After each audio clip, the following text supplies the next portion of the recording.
Time of learning this evening. Now, we all know how important the Bible is in the life of a Christian, but tonight we will learn to appreciate it on a deeper level and understand its accuracy and reliability. Now, the Bible is the most copied, most printed, most distributed, most banned, and most influential book ever written. It has an amazing story of how it was compiled and preserved throughout the centuries, and it is absolutely amazing how it is supported to give us confidence of its accuracy and reliability. I mean, you're going to see it pretty soon. In the next few hours, we will truly have a life-changing and unforgettable experience with what our speaker will present to us this evening. Now, this seminar by Dr. Scott Carroll is called Stones and Scriptures, and we will explore how the biblical manuscripts were written, gathered, and preserved. Hands-on exposure to biblical scrolls, as you can see, and ancient Bibles and some artifacts will inspire us for a deeper love, not just for the reliability of the Scripture, but first and foremost, and most importantly, its divine author. Now, I think situated on your seats, you might have a piece of paper there. Did you guys get a piece of paper? A little piece of paper? Yes? Put it up, come on. I want to make sure that you guys are in the right place, with the right things. Okay, so those things are for your questions, okay? Not for your wild comments or objections, but your genuine inquiry on some of the things that may have been stirred in you from tonight's presentation. So if you do have a question, we will have a Q&A portion at the end. Are you guys excited for that as well? Yeah, so I will feel like Jimmy Fallon. I'm going to interview our speaker. We're going to have a lot of fun. Hopefully he laughs at my jokes, and so do you. Okay? So I guess that's... You guys want to begin? Yeah. Get rid of the MC, get the guy up here and start speaking? Yeah? Oh, you are? Alam mo, friends tayo. Okay, could I ask you all, I know you guys are very comfortable. Those are nice seats. But could I ask you guys to please stand up so we can open up this night in prayer? Thank you. Let's pray. Heavenly Father, beloved Son, and Holy Spirit, we thank you that you have gathered us here tonight, Lord God, that we may hear your voice through your servant. And we praise you in how you never change, that you are the same yesterday, today, and forever, and how you have left a trail of evidence for how real and true you are. So upon this night, Lord God, open up our eyes and our hearts, Lord God, to receive a word from you, a blessing of a teaching that would truly inspire us to dig deeper into what you have left us. A manual, not just for life, but for eternity. So bless us, Lord God, in Jesus' name, amen. Okay, so our speaker tonight has an incredible bio, and he said he is going to have the privilege of introducing himself and telling you exactly what he has done in and through his life.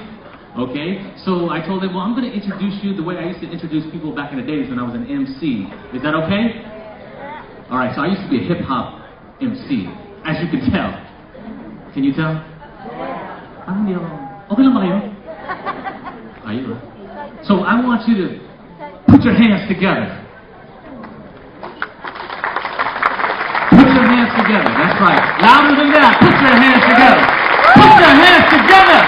Put your hands together for Dr. Scott Carroll. I'm sure that's the first, right? Thank you very much, brother. Thank you very much. That's the last time you'll have to do that tonight. I promise. But thank you, Judah. That was great. It is a real privilege for me to be here tonight.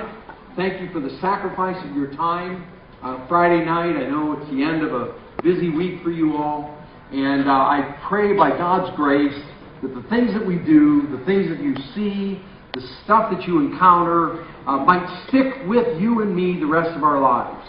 That they might impact our lives and our faith and give us a deeper appreciation for the Bible, how it was preserved over time, the wonderful evidence that we have for it. I am very appreciative of the church and its gracious hospitality, allowing us to be here, to speak and to have this seminar for all of the people who've worked very hard to facilitate this. We've interfaced directly with Ponchi, and I want to thank him directly. Very appreciative, and to the pastoral staff and all. Thank you so much. I'm here on behalf, and I have the privilege of teaching for them in intensive seminary courses around Southeast Asia about once a year. And I'll tell you a little bit more about that during the course of our time together. There's a very special person that I want to introduce to you, though, and that's my wife. Denise, you see her? She's a partner of over 40 years with me. We've been married 40 years. We have 4 wonderful kids. We have 3 more wonderful grandkids. And anybody who's a grandparent understands that.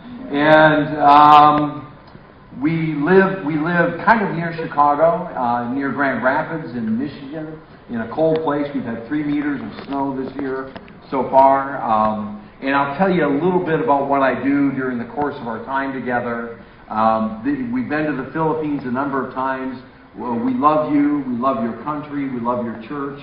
We love being of ministry and service to the people of faith who are here. And those of you who are here who may not be on a faith journey, boy, we're glad you're here too.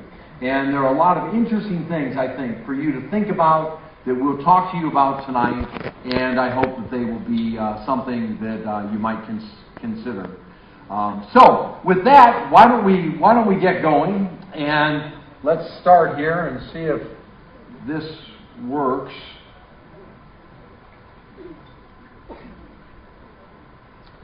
Well, that's a good start.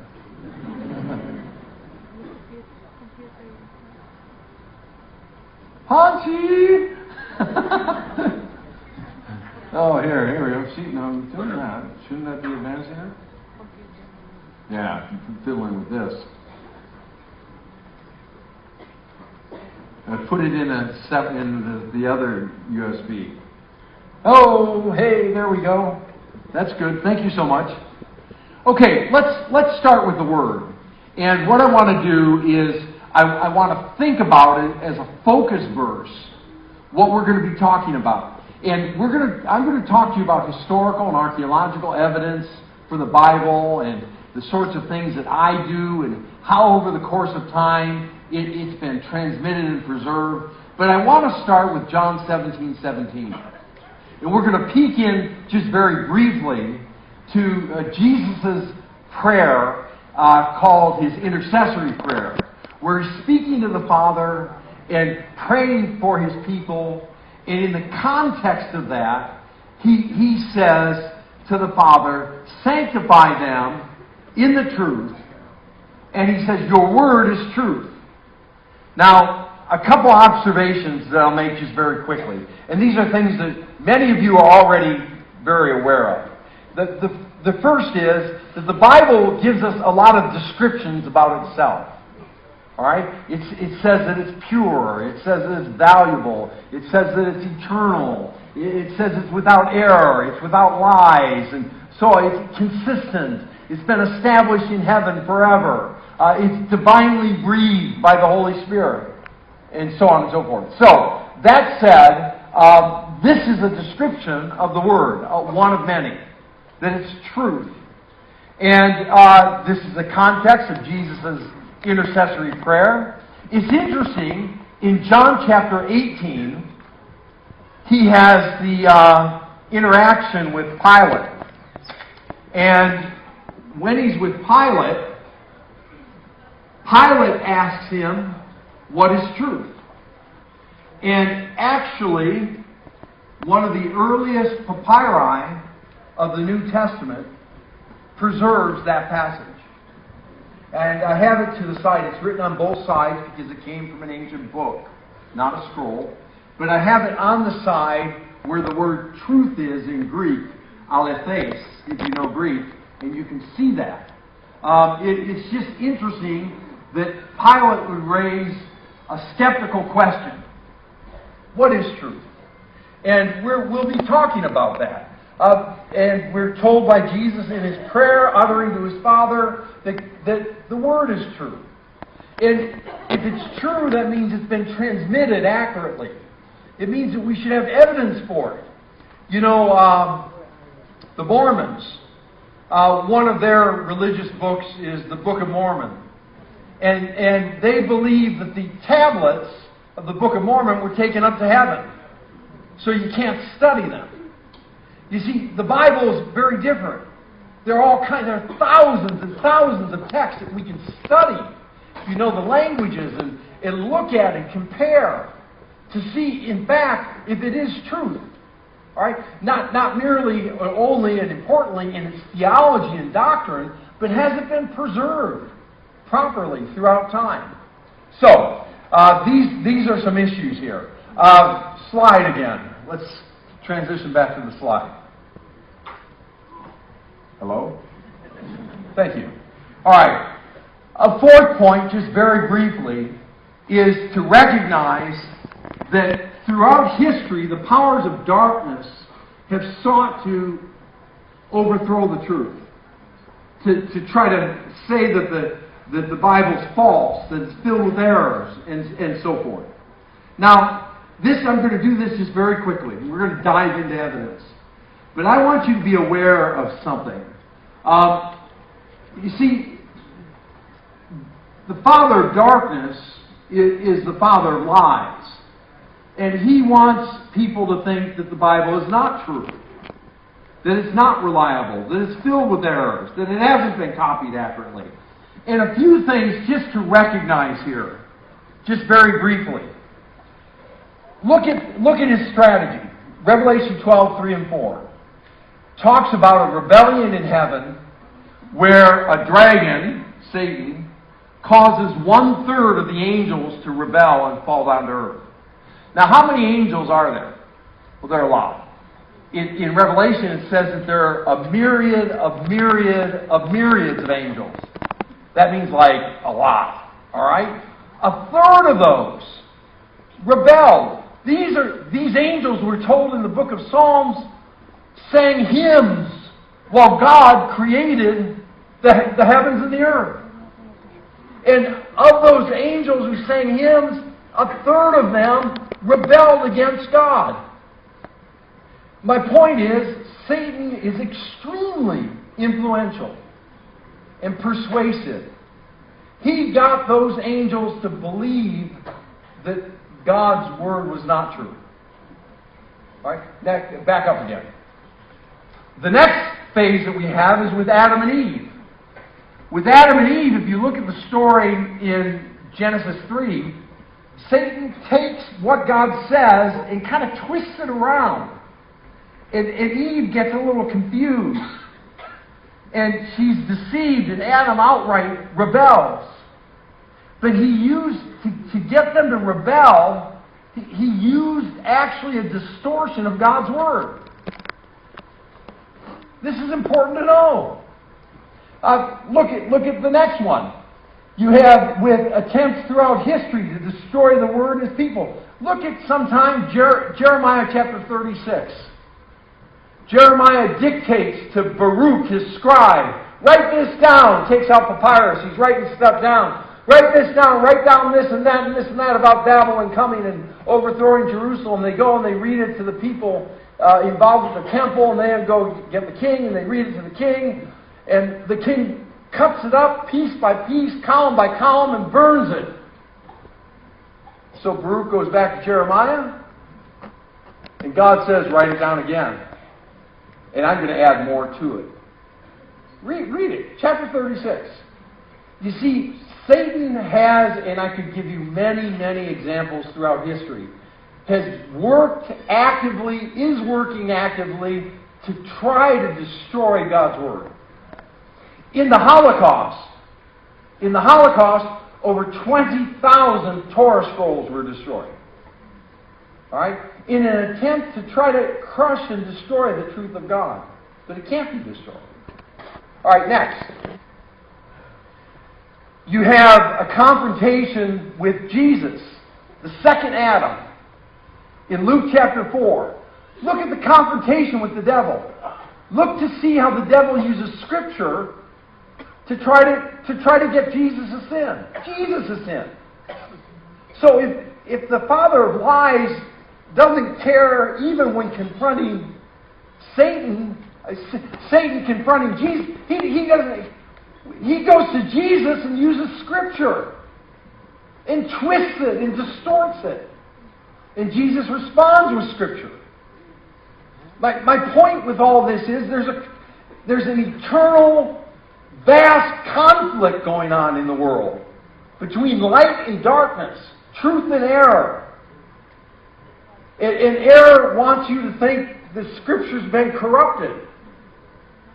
And we want to look at the evidence, see what the evidence says, the final point. The final point is that there are just innumerable examples of attacks on the Bible, both academic, in the pulpit, in universities and seminaries, just common people thinking certain things. And the best thing that I can do, I hope, by God's grace, is to equip you with some evidence and some data so that you can respond to those things. And even when the doubts creep up in your own mind, can this really be true? Maybe it's not.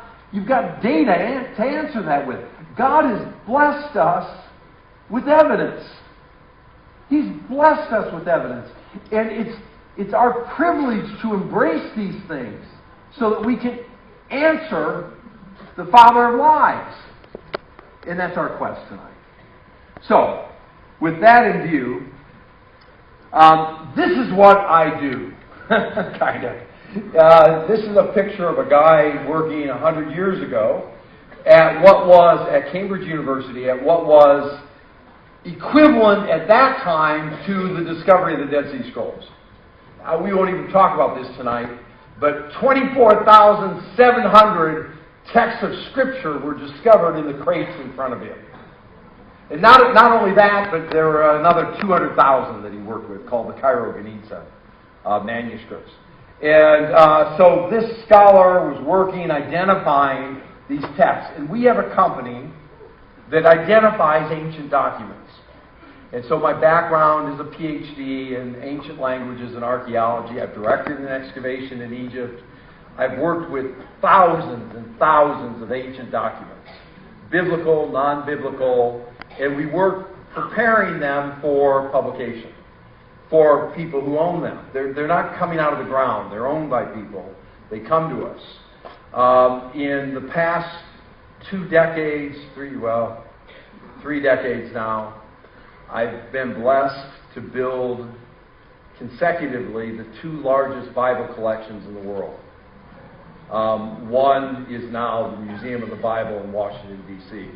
55,000 items in that museum. I directed their acquisition and began the research on them and did the exhibits and the displays and all of that. So we've been blessed to touch and handle and work with a lot of things.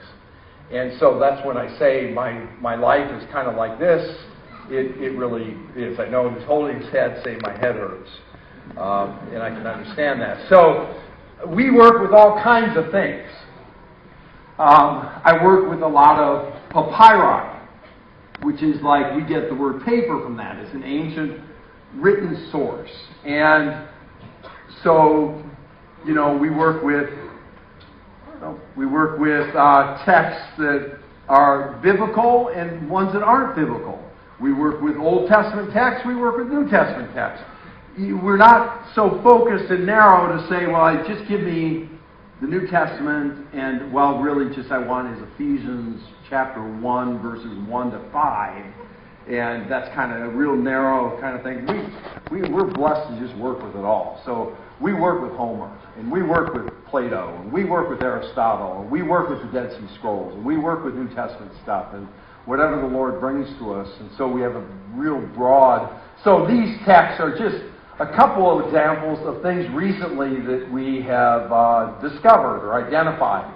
On the left are the opening lines of the Iliad. Sing, O muses, of the wrath of Achilles. Not Brad Pitt, Achilles. And that's the very opening. At the top line, I don't know if this is going to be bright enough to see, but on the top line of the left over there the last word is Achilleos. It's Achilles. This is also from the Iliad. There are different time periods. You can see the difference in writing. And look at this mess. That probably looks just like a kid's book scribbled and not important. It's important. It's actually the earliest known document of Aesop's fables in the world. And it's the earliest known document of Aesop's fables by 600 years. So it's hugely important. But these are the things we come from. We also come across just regular stuff, letters, shopping lists, stuff like that. Ancient curses and what have you. But we do have classical texts that we work with, and so we identify and prepare these things for publication. So that's kind of what we work on. Some of the texts that we work on, we've learned, have come from the insides of mummy coverings.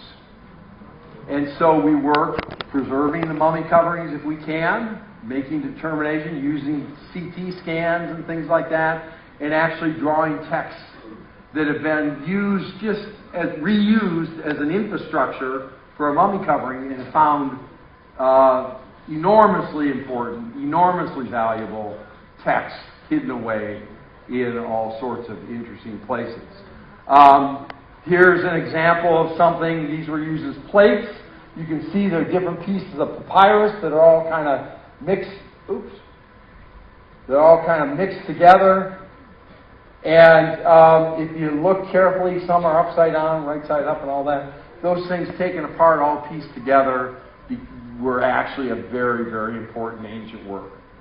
Just like that. So this is the stuff we do. Now, if you were to ask me, there are a couple of things we're going to do together today. We're going to talk about the Dead Sea Scrolls. We're going to talk about early papyri of the New Testament.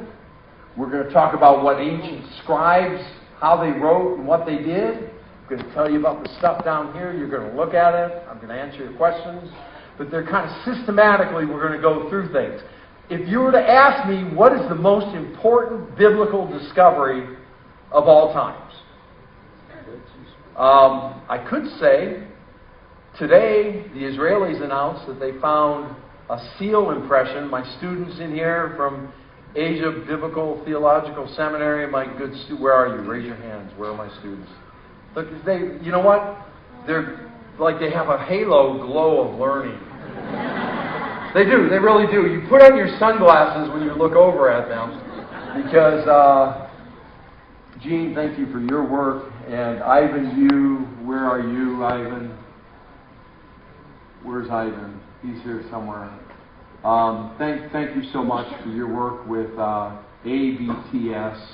And it's a great opportunity for people to continue their education, seminary education, and go deeper to understand the Word. And so I invite you to consider it. We'll find where Gene, raise your hand. And where's Ivan? Somewhere? He's in the back, so you're able to contact him. All right. My students would know that we found some very important things that are called bullus. It's a seal impression. It's where a scribe has a seal, and they leave their impression in wet clay when they write something. So it means when we're sealed by the Holy Spirit, it doesn't mean we're waterproof. It means the Holy Spirit puts His name on us. It's powerful stuff. Today, the Israeli government announced that a seal was found of Isaiah the prophet. Whoa! There's just all kinds of awesome things being discovered. Now, I wouldn't say that's the most important thing ever discovered, though. And that was today. I think the most important thing ever discovered was the Dead Sea Scrolls. And here's why. The Old Testament is written in Hebrew and in a little bit of it in a language called Aramaic. Hebrew to Aramaic is like Dutch to German. They're related but not the same. And the deal is this.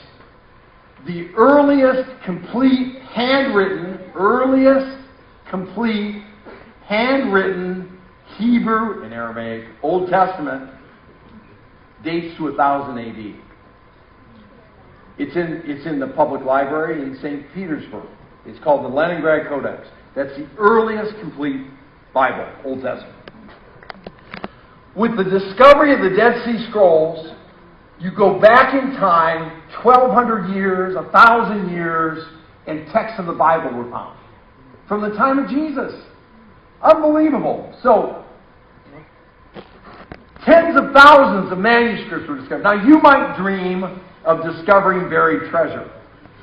I dream of discovering ancient biblical manuscripts. All right? You're surrounded by pearls and gems and jewels and gold in a pirate's chest.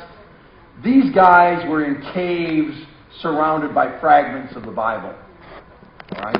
In the Dead Sea. They date between 250 BC and 70 AD. 300 of the tens of thousands of manuscripts, today 300 or more, and more will be discovered, come from the Old Testament. Now, you might look in the internet and it might say 220 or 230. The things I'm telling you, as far as I understand, are the most recent things, so they're going to be different.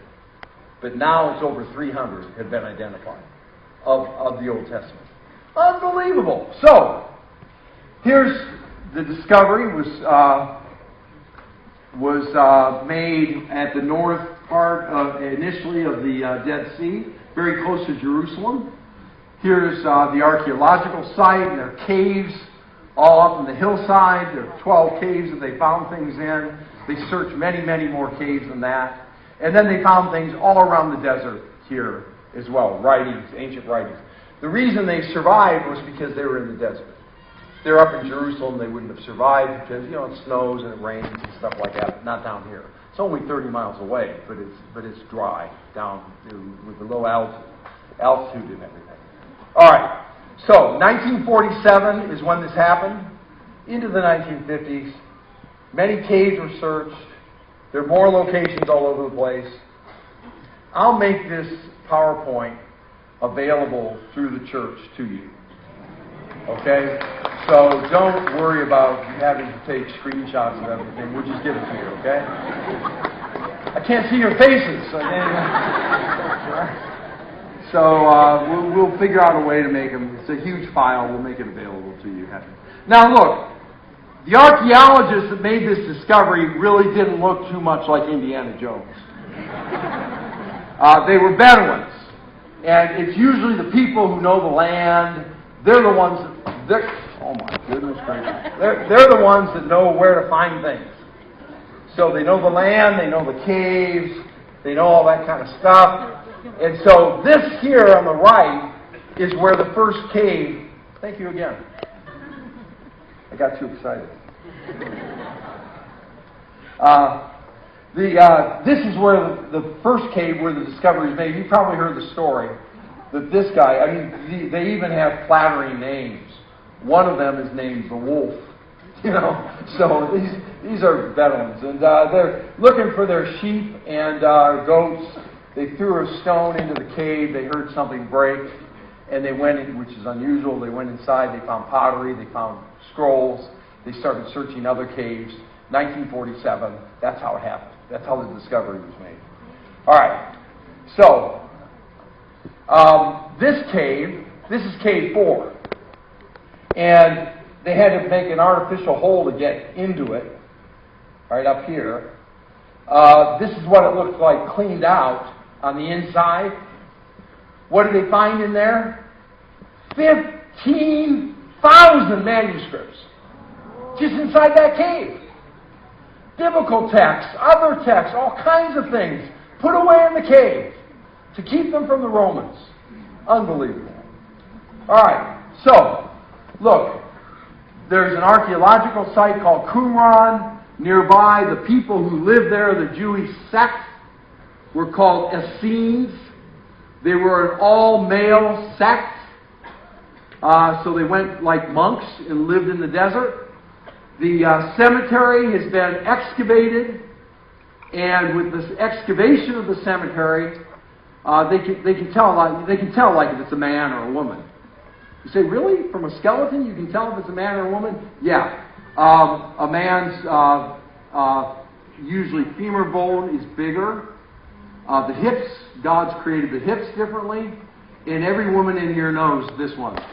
Men's skulls are thicker. All right? For sure. So, my wife's saying amen. I've had enough of that there. Okay, but here's the thing. They did find one woman's skeleton in the cemetery. And this has created a puzzle, and people have said, you know, one woman, what's one woman doing there? But Judah gave me a good answer for it. He said, somebody's got to wash and cook.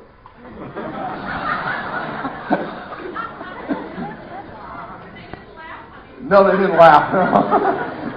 Judah did. That's because there are more women here. All right. So the Essenes, these people that lived in this sect, wrote these scrolls. They've actually found ink wells and have done work on the ink, and they can verify it's the same ink chemically. You know, so a lot of interesting.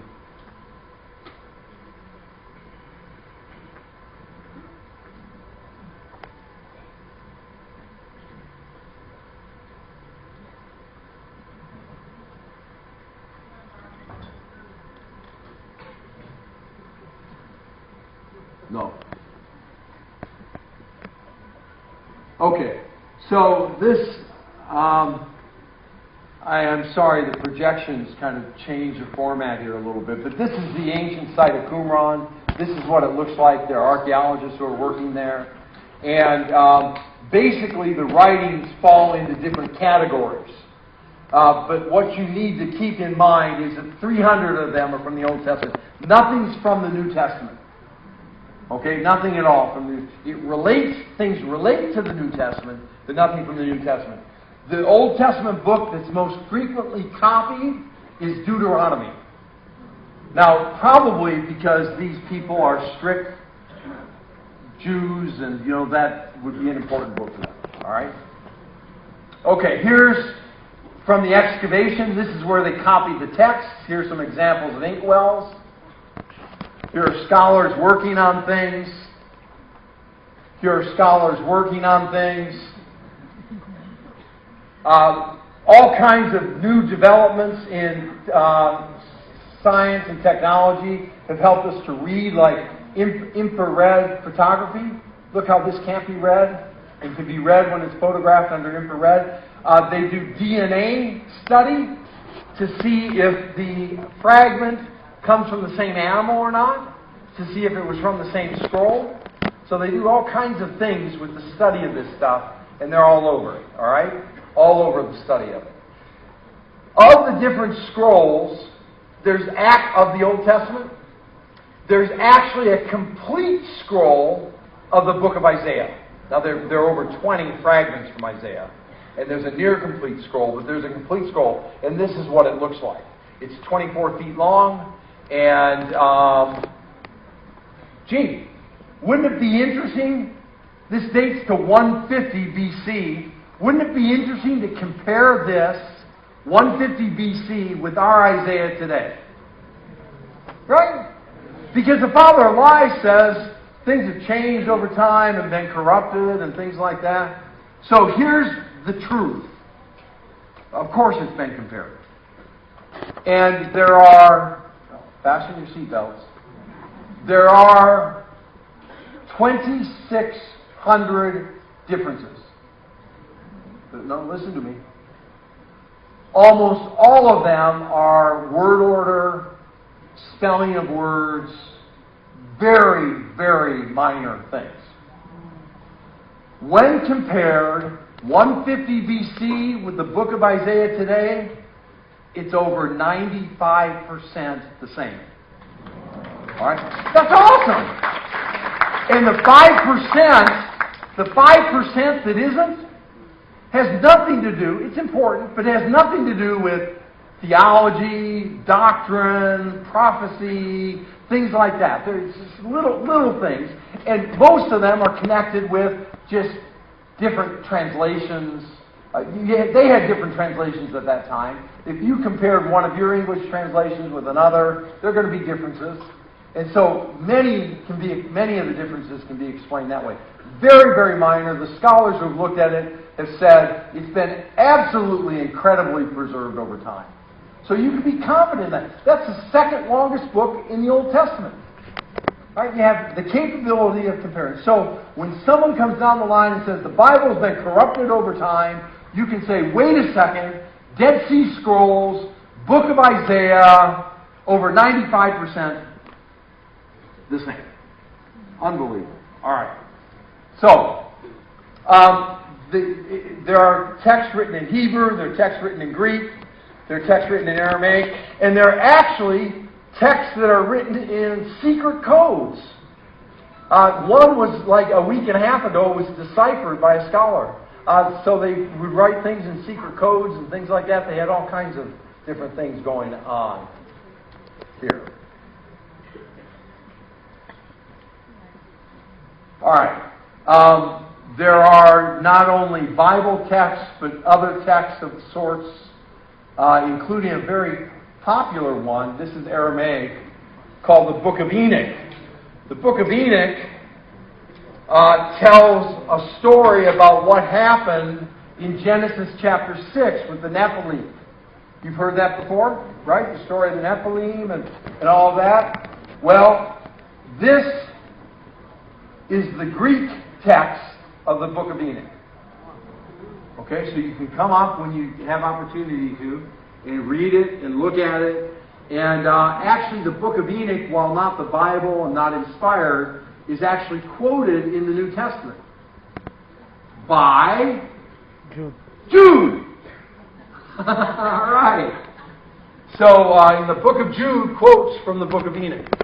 So it was a very popular, very interesting book that tells us about things.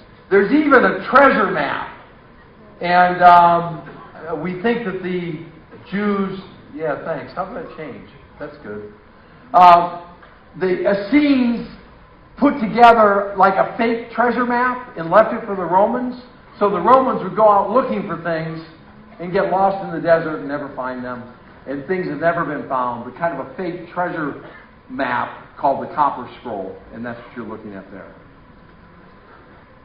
All right. Are the Dead Sea Scrolls the oldest text of the Old Testament? No. Something was discovered more recently that you probably don't know about at all. But it contains the Aaronic or priestly blessing from the book of Numbers, about God causing His face to shine upon us. And they're on two amulets, which were part of jewelry, and they're found in a burial overlooking the valley of Gehenna from the New Testament. Jesus talking about the valley of Gehenna and all. This is the earliest text of the Bible ever discovered. It dates around 600 BC. It's 400 years earlier than the Dead Sea Scrolls.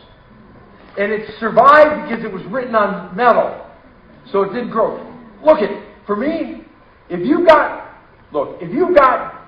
300 texts of the Bible surviving down in the desert, and you've got silver scrolls 400 years earlier in jewelry, dating to the time of Hezekiah and Isaiah, I guarantee you that they had texts of Scripture. That they were in circulation, that they had them. If you're wearing them as jewelry, they had them in the synagogue. They were reading them. They were preserved. And by the way, the text on the amulets, on the jewelry, is the same as the text today. All right? The Bible's been incredibly, unbelievably preserved, and we've got evidence that we can look at to compare to prove that. Okay. So a little bit about its preservation. The stuff was preserved, the 300 texts of the Bible, the 10,000 thousands of texts were preserved because they were in the desert. We know that the Bible's been remarkably preserved. Here's something interesting.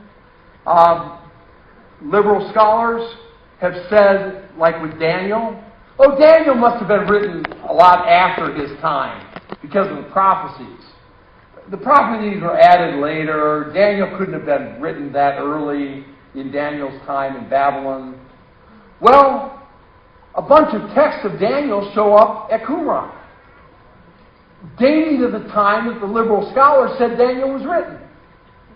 And so all of a sudden they had to backpedal and say, oh, Daniel must have been around. Daniel must have been written. Daniel must date earlier than we said it dated. You follow what I'm saying? Do you understand what I'm saying?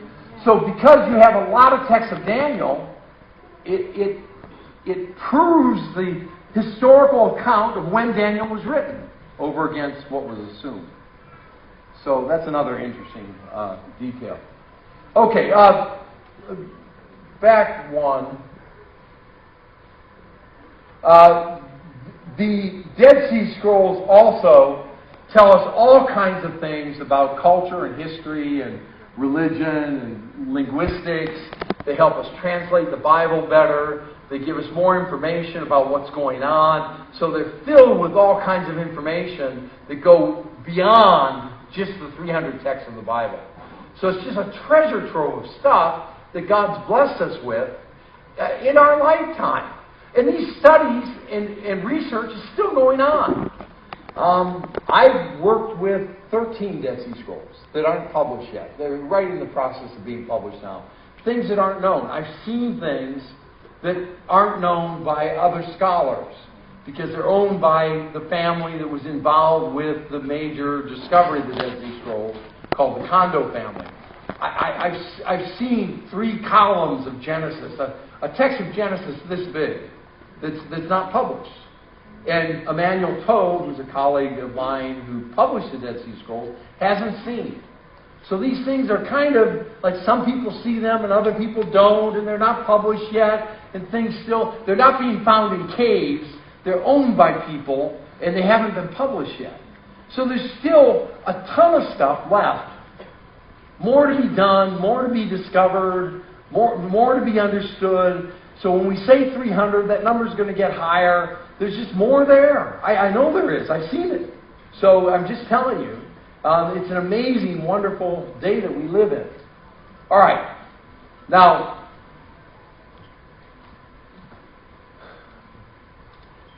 there are as well, and we'll return to this in a second, there are as well, these are not Dead Sea Scrolls, but these are papyri of texts from the Old Testament.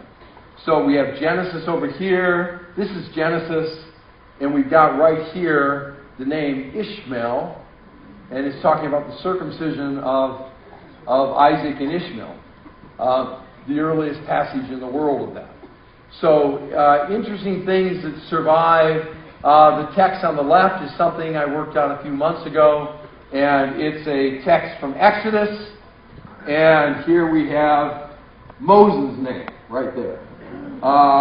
This is something worked on a few months ago, a page from the earliest text of the book of Psalms for this particular Psalms in the world. An early text of Leviticus up there, above that. So these things, they might look small to you, like, gee, they're unimportant, but they're not. These are the earliest texts. These are amongst the earliest texts. Add them in with the Dead Sea Scrolls, this stuff. It's just more and more evidence and data that we have. I worked on this a few years ago, so I saw this round thing, and I looked at it, and I looked at the first word on the top on the left, anthropos, man. There was a man. I'm looking at it, and I realized it's... So I took it out, and I got this, and more. It's 1 Samuel. And with 1 Samuel, there's not a lot of evidence for it. So this is huge.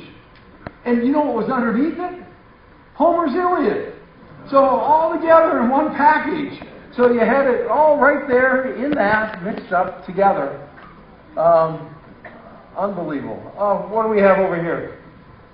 Let's see. We've got Moses and Pharaoh. So that's Exodus. Here we have Tohoros. This is Isaiah, believe it or not. Jezebel. All right. Change the earliest written reference to Jezebel in any language. And up above, might look like a little fragment to you, but it's important. It's an early text of Ecclesiastes. So, this is how the stuff survives. And these things can be dated based on the handwriting. And give us confidence that, gee, the Bible's been preserved and we've got data proving it. It's not like the Book of Mormon taken up into heaven.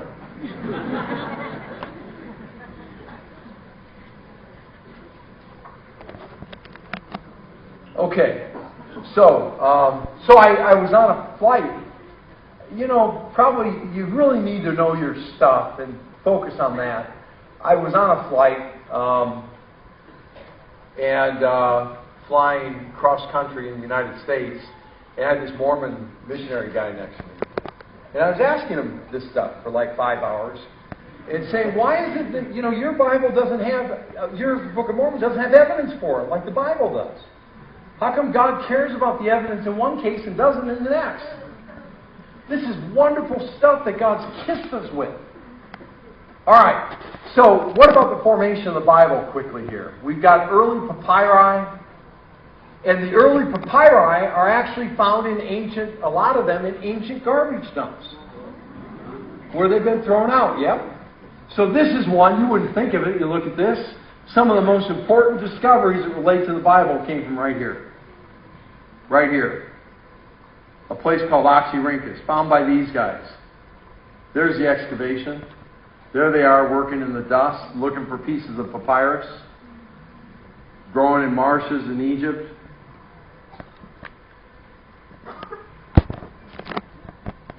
Early texts of every imaginable thing found in Egypt. All kinds of classical texts and letters, the biblical texts, early texts of every book of the Bible. All right? I can find early texts from fragments. Now, sometimes they're more complete, but sometimes they're like this text of Genesis here. They're small and fragmentary. But this one on the left came out of a mummy mask from the book of Deuteronomy. Right? Oh, Deuteronomy. Speaking of which, down here we have papyri. This is the Nash papyrus, which is Deuteronomy chapter 6, okay, with the Shema, and also has the Ten Commandments in it. So it's the earliest text of the Ten Commandments in the world. Other papyri that's here is the John Rylands, which I showed you before, from John 17. All right. Just other texts, random texts, gives you an idea of what these look like. Oh, this is the one that's on the table. Aletheos. All right, truth. Here it is again. All right there. This was written in a book form. You wrote on both sides. But actually, early texts were written in scroll format. And the book format was kind of invented around the time of Jesus and adopted by early Christians. And so it becomes a kind of way of writing for early Christians. But early Christians are also using scrolls at the same time. Oh, that looked like, if you go back here, you might think this is a mess, but it's a very early text of John. This was thought to be the earliest text of the New Testament. But there's one in the spring I worked on that's earlier than this that I can't tell you about. It's not published. And there's another that I can tell you about, but it's not published either. It's actually a fragment of the Gospel of Mark, chapter 1, that the person from Oxford that worked with the dating dates it between 70 and 110 AD. Which means you're getting back close to the time when it was written. Unbelievable. And this is not yet published, but it will be. I've seen it twice. And it's just part of the evidence. You read online, you went, how many papyri of the New Testament are there in Greek? And it'd be 135 or something, and more like 150. They're just in the pipeline. They've just been identified. They're being canon. The Council of Nicaea dealt with the deity of Christ. But I think some of it is, like I come from a Roman Catholic background. And when I chose to become a Protestant, after I came to faith,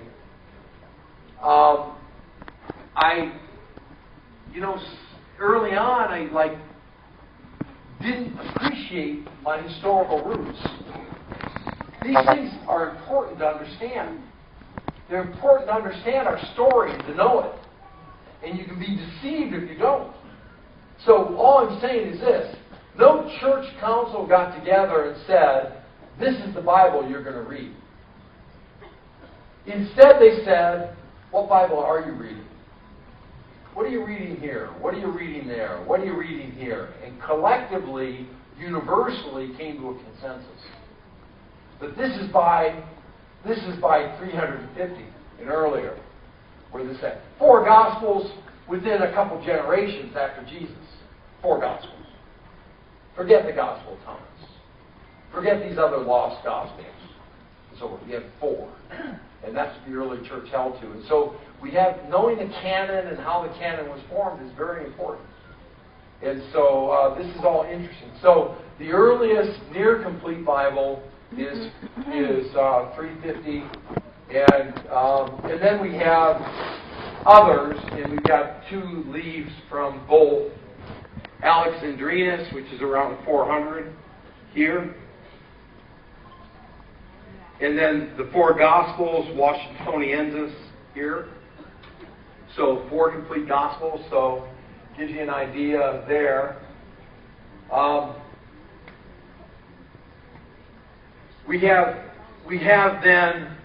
We could tell you the story of how the Bible then got into other languages. Not just the Hebrew into the Greek, which is very important to understand. Listen here. Jesus in his home spoke Aramaic. Jesus in the synagogue read Hebrew. Jesus on the street spoke Greek. Greek was the street language. And you see, when they quote Scripture in the New Testament, they're quoting from the Greek. Now the Pharisees and the priests, they quote from the Hebrew. Jesus quotes back from the Greek. Because his audience knew and understood Greek. We use translations because Jesus, the living Word, used a translation. So he could impact more people. So an important early translation was the Greek translation of the Hebrew Scriptures, called the Septuagint or Septuagint. But then you have other translations that were important too. But watch up here on this. This is a very, very interesting document. Forget the right side. The left side, you probably can't tell, but it's upside down. All right? Now, it's written in Syriac. And what they did was they took like 6 or 10 books that weren't being read at that monastery of Mount St. Catherine's, and they washed off the ink, and they reused them to write this. Okay? So, we go along and we say, all right, this is what it looks like upside down. You can see the writing underneath it. See the writing? Can you see it? All right? 2 columns. The black is upside down. It's Syriac. I've turned it upside down because the other is right side up. Now watch what happens when we use multispectral imaging. Ready? We make the top text disappear. And what do we find? We found an entire manuscript written in Jesus' dialect. No, Aramaic. Judean Aramaic, a certain kind of Aramaic that was used in Galilee and all. So this is the earliest document of the Bible written in Jesus' language. It dates to around 600. All right, there are different manuscripts in it. My point is this: there are people who will say, well, the New Testament was originally written in Hebrew, or was originally written in Aramaic. There's no evidence for it. It was originally written in Greek, because people understood Greek. That was the universal language, and that's that. But these other languages, the Bible was translated into them. And what you're looking at here, you're getting good at that, who's ever switching the screen. So thank you very much. What you're looking at here, all right, we'll go back one and back into it again. You're looking at the earliest written text in Aramaic of the Last Supper. Isn't that cool? So for me, I'm so blessed to work with documents and study them and then have a faith connection with them and to connect them to people's faith and all. And it's really awesome. So, all right. So we've got Hebrew manuscripts as well, and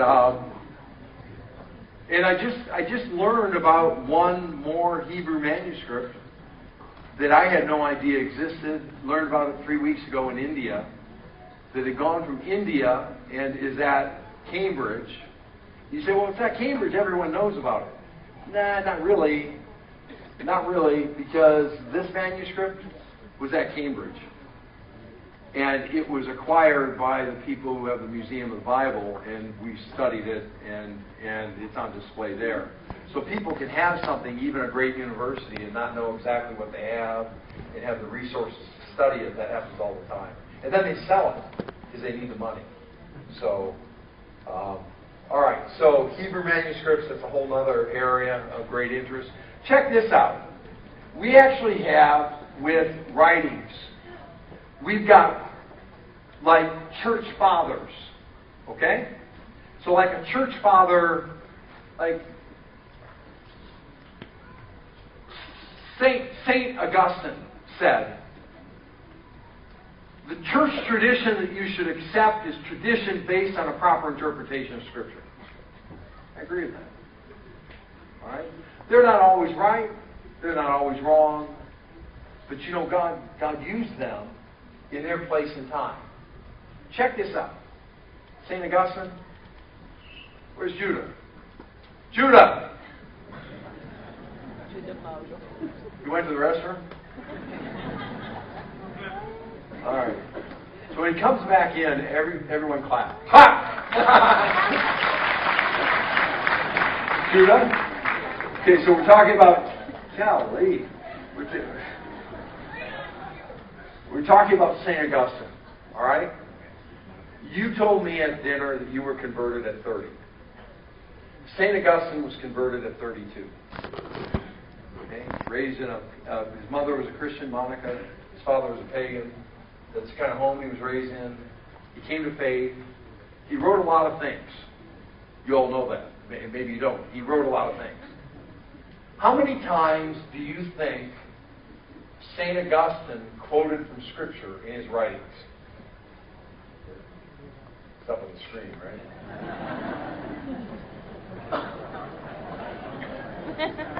Close your eyes and tell me. No, 40,000 times. This is a guy who was converted in midlife. Yet, you know, he was embedded in a love for the Word of God and studied it. And was he always right? Did he agree with, you know, would he go to CCF? I don't know. But he'll be in heaven. And the thing is this: he quotes Scripture 40,000 times. And you see, there are people. It's not my area of specialization. There are people who study those quotations. And you can reconstruct the entire Bible easily, many times over, just from the quotations from these church fathers. So forget about Qumran. Forget about papyri from garbage dumps. Forget about manuscripts from monasteries. Let's just look at quotations from church fathers And we can reconstruct the Bible and have confidence in the Bible that we have just doing that. And you do the same thing with rabbinical commentaries on the Old Testament as well. So it's just powerful stuff. The evidence that we have. By the way, that manuscript that's up there on the left, that's St. Augustine's on the right, on the left side on the right. The manuscript on the left is in a library in Russia, and it's one of the early manuscripts that St. Augustine wrote, and it's on theology, and it's on Scripture, it's on the canon, it's on the interpretation and study of Scripture, it's on some very interesting themes that, you know, he'd be cheering us on here with this stuff. And at the end of the manuscript, he signs it. Augustine signs the manuscript. Now that's called a colophon, when the writer signs it. And he says, "Pray for me, a humble sinner, Augustine of Hippo." You know, powerful, this guy, and he comes to life right on the page. He's a real guy. There he is. We can see his handwriting.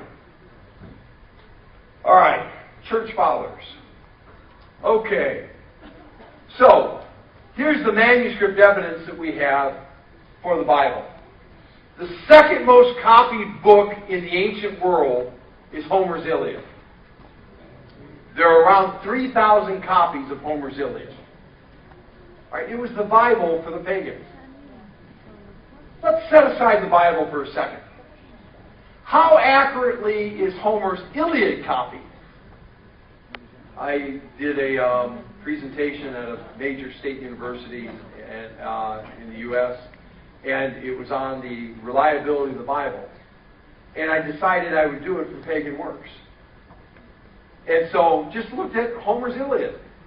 Homer's Iliad is copied with 95% accuracy. That's awesome. All right? The Bible's not going to be any less than that. In fact, it's going to be better. All right? We're going to learn a little bit here toward the end about scribes and their job and what they did and how they were trained and whether we can have confidence in them or not. But let's look up here. So, we have for the Bible, my calculation, and I know a good friend of ours is Josh McDowell. Denise and I, we're in our work, we're in contact with him all the time and travel with him and help him. We try to provide support with data for him with our own research because he can't do the things that we do, and we can help him to extend what he does. And so we believe in his ministry and support it and love him very much. And Sean. I calculated for him in his most recent book on evidence that demands a verdict. I think there are about 42,000 handwritten copies of the Bible. That's my guess with all the ancient languages right now. Now, I've tried to urge him not to say 42, 391, you know, because these things change. So it's around 42,000, and it's growing. Okay? Now, here's the thing that's interesting. All right? Of the 42,000, virtually none of them are identical. The texts are identical, but like the lines and the columns, and we can tell whether something's copied from another one. My point is, I've got 42,000 that were copied from something, and the thing it was copied from doesn't exist. Which means the 42,000 are evidence for 42,000 others, which means now we have over 80,000. You follow what I'm saying? Okay? Unbelievable. All right? So, 42,000 and all. And we can reconstruct the entire text from the quotation from the Church Fathers. Now, let's take a look and look at just briefly what a scribe does. All right? And I want to look at this carefully. Denise and I have a close friend who's a Jewish scribe, and my students, we talked to him, didn't we? We called him up in Jerusalem. We had him talk to the class. He talked about what he does. It's hard work, and he's a great guy. But he takes great pride in the fact that he's copied 21 Torahs in his life. Now, to look at the scribe, very briefly, A scribe, wasn't like a humble laborer. The scribes were up here in the social economic echelon. They were skilled workmen. They're highly respected. They're well trained. They're not flunkies. All right? So you need to understand that when it talks in the New Testament about scribes, these are not the same guys. Those are people who are experts in the law. All right? The scribes that you have in the Bible are like Nehemiah. You have the school of the prophets were probably scribes. Daniel was probably trained as a scribe in Babylon. You wonder, what's Daniel doing in Babylon? How come, he's got the diet, and they're doing all this training, and how does he rise up in the government like he does? He's a scribe. All right? Joseph was a scribe. He was trained. He had to be doing the kinds of things he was doing as an Egyptian official. All right. So, but they preserved their literary culture and traditions. There was a book that was written, a very popular book, back about 20 years ago, How the Irish Saved Civilization. Have you ever heard of that book? Anybody? Probably not here. Yeah. But the Irish are very proud of it. And what they say is because they copied books and they copied texts and they preserved things when the world was collapsing. But the fact of the matter is, it's really scribes preserved civilization by copying texts and keeping things alive. All right. So we have scribes in all kinds of ancient cultures and traditions. You've got Egyptian scribes up on the left. You've got, this is supposed to be Ezra, so it's kind of Jewish Christian scribe. Here, these scribes, I think one of my students from ABTS, one of my bright, haloed, brilliant students over there, asked me yesterday about writing, and do they write on clay, are they writing on papyrus? And I said sometimes there are pictures that show them doing both. Here's one, the middle picture. The one on the left is writing on a clay tablet. All right? So we brought a clay tablet for you.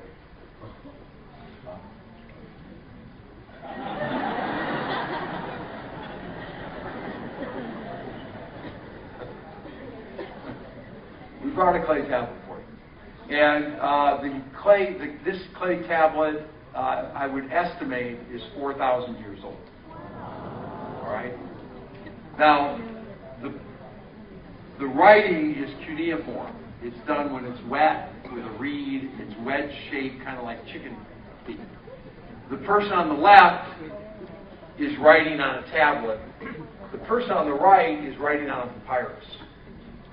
And that's a different kind of script to write on papyrus. With tablets, cuneiform tablets, hello? There are over 500,000 that have survived. 500,000 tablets that tell us about the world of the patriarchs in the Bible. Things that overlap directly and give us information, and names are similar, and they tell us about background and history and culture and customs. You want to know about it? Ask all those students at ABTS.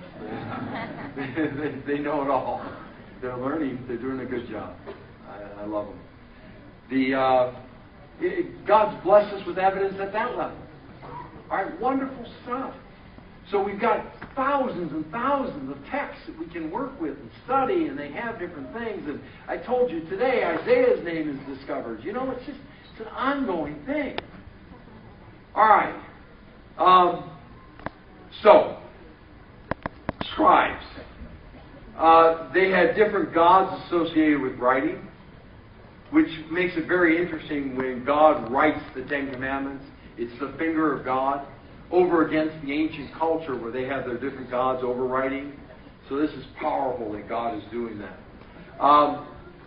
There were schools, and the schools were really rigorous. And they demanded, from an early age, a lot of writing. They were multilingual, so they'd have to write in different languages. The teacher would write on one side, the student would write underneath it or on the other side. And these tablets, I've worked with thousands of them, hundreds. And they will complain about how hard the learning is. In fact, the scribal school in Babylon has been excavated. That's where probably Daniel was trained. And students complaining about how hard it is to learn to write.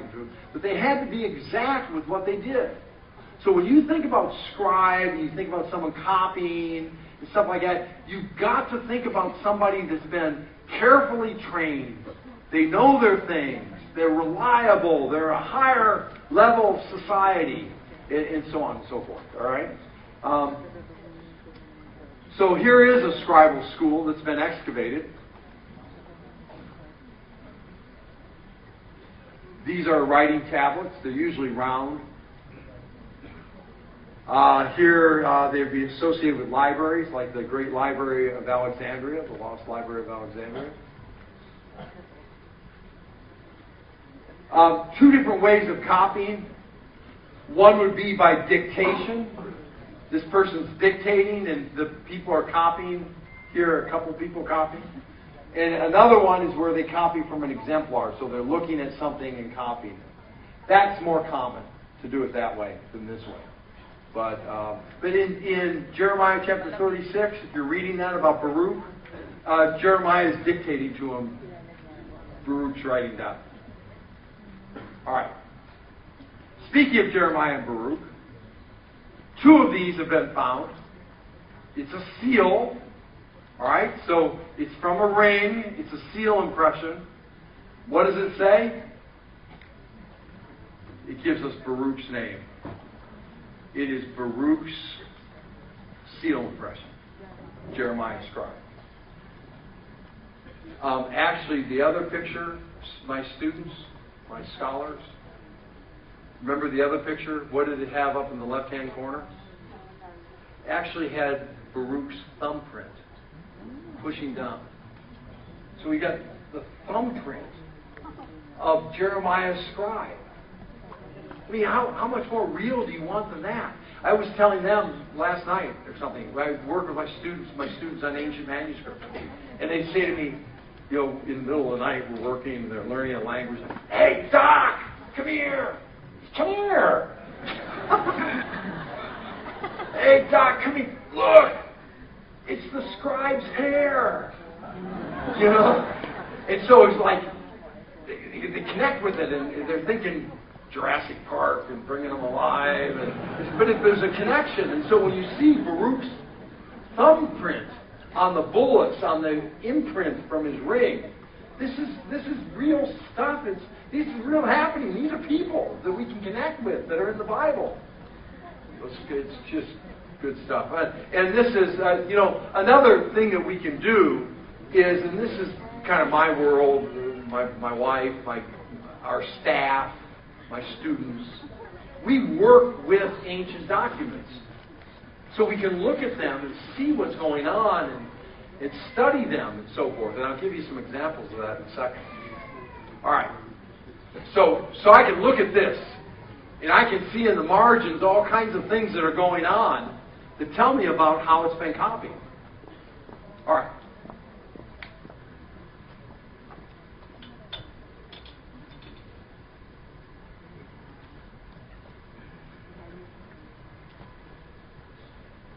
Okay. So, oops. All right. Oops. So we know with Jewish scribes, we've actually got handbooks that tell us about how they did their job. We know that it was rigorous, their apprenticeship. They had to learn over 4,000 rules. They had to learn precise writing of letters. This is all stuff, students of mine, this is all stuff that Daniel told you on the phone. All right? He said we work for a year and have to have the right handwriting and so on and so forth. A lot of the rules had to do with the attitude of their heart. It's hard work. Very, very hard work. All right. So, rigorous training, apprenticeship, all these things, rules memorized. You see an older hand guiding a younger hand with the writing. Very, very careful. By the way, these, and you'll see them on our scrolls when you come up and look, these decorative features on the tops of the letters are tittles. So if you're used to reading the King James, not a jot or a tittle, a jot, a yot, is the smallest letter.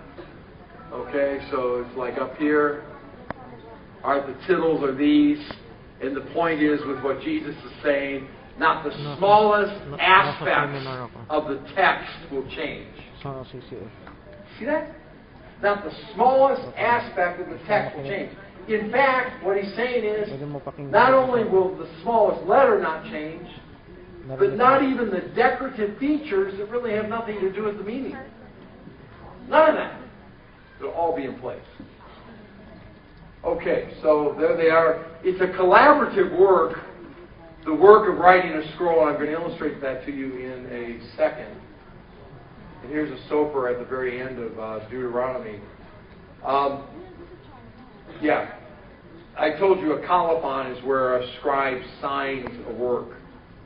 The most common colophon found in written Bibles is this: "O reader, take note. While the hand that copied this text rots in the grave, the word copied lives forever." Wow. That's awesome. Yes.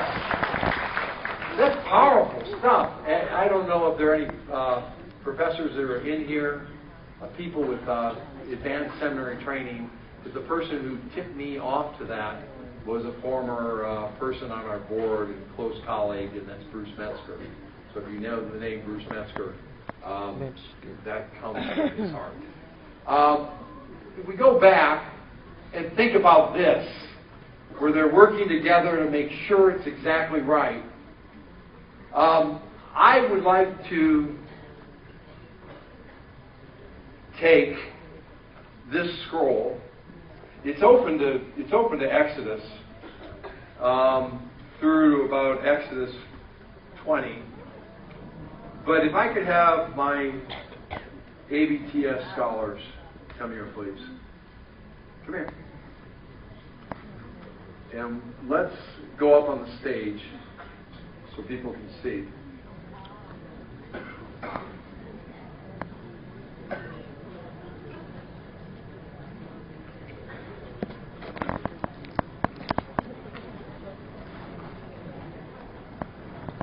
Go ahead and go down that way. Yeah. Keep going.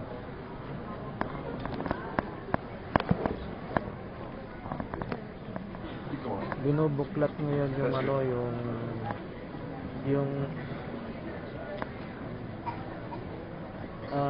sandali, binubuklat ngayon sa stage yung scroll na manuscript noong panahon. Kumbaga yung original na pinagkopyahan ng Bible. They multiplied. mahaba yung buklat ng scroll. Yeah, just come down. Maraming humawak sa stage, ang haba. I'm glad there are only 5 books in the Torah. Kinukunan ko ngayon eh. Magpapanood mo later sa Romic Kawakasan eh. Ang haba. Binuklat nila yung scroll eh. Oo. Yung original na papyrus. How about everyone in the front row? Haba. Come here. Let's finish this out. Let's do the whole thing. All right?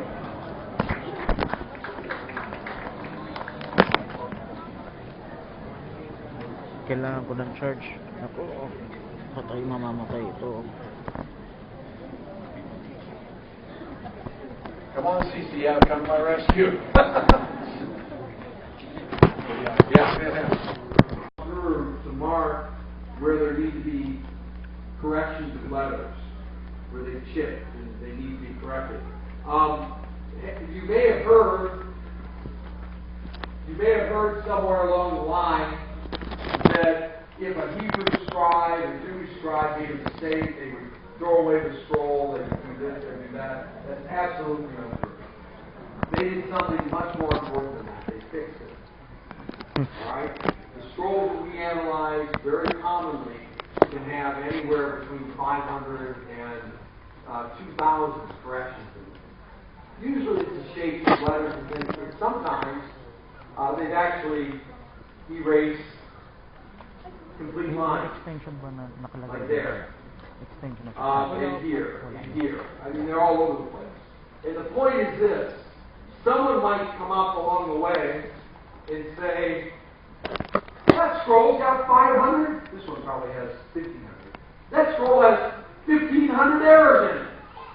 But my response would be, no, the scroll's got 1,500 corrections. You see, these people were committed as a community to make sure it was right. They read this thing. They studied it.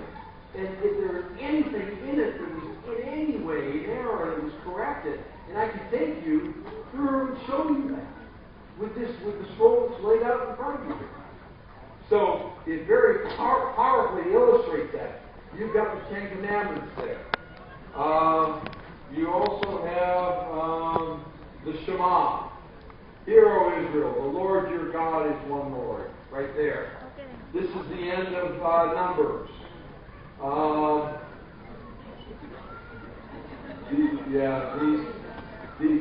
You're holding here the little-known tractate on the MC.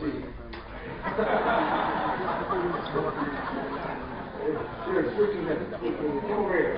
Come over here. Yeah, I'm trying to, man. Okay. So here you have the Aaronic priesthood.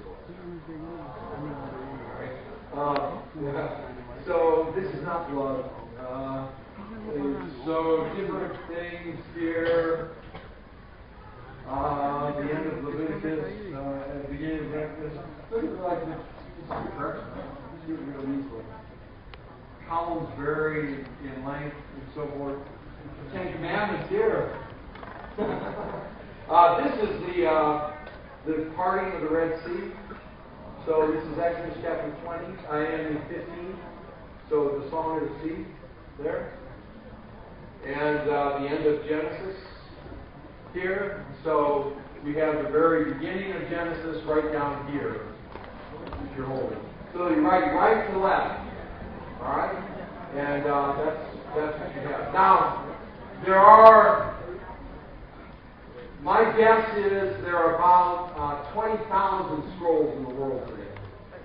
And we've been blessed to work with probably half of them, 8,500, 8,000, something like that. And we do database and study them carefully and are blessed. And I don't think there's any way, if I had to choose any document of the Bible to show you how carefully the Bible is copied and how it's been preserved, I would choose the Torah because they're so large and vivid and so forth.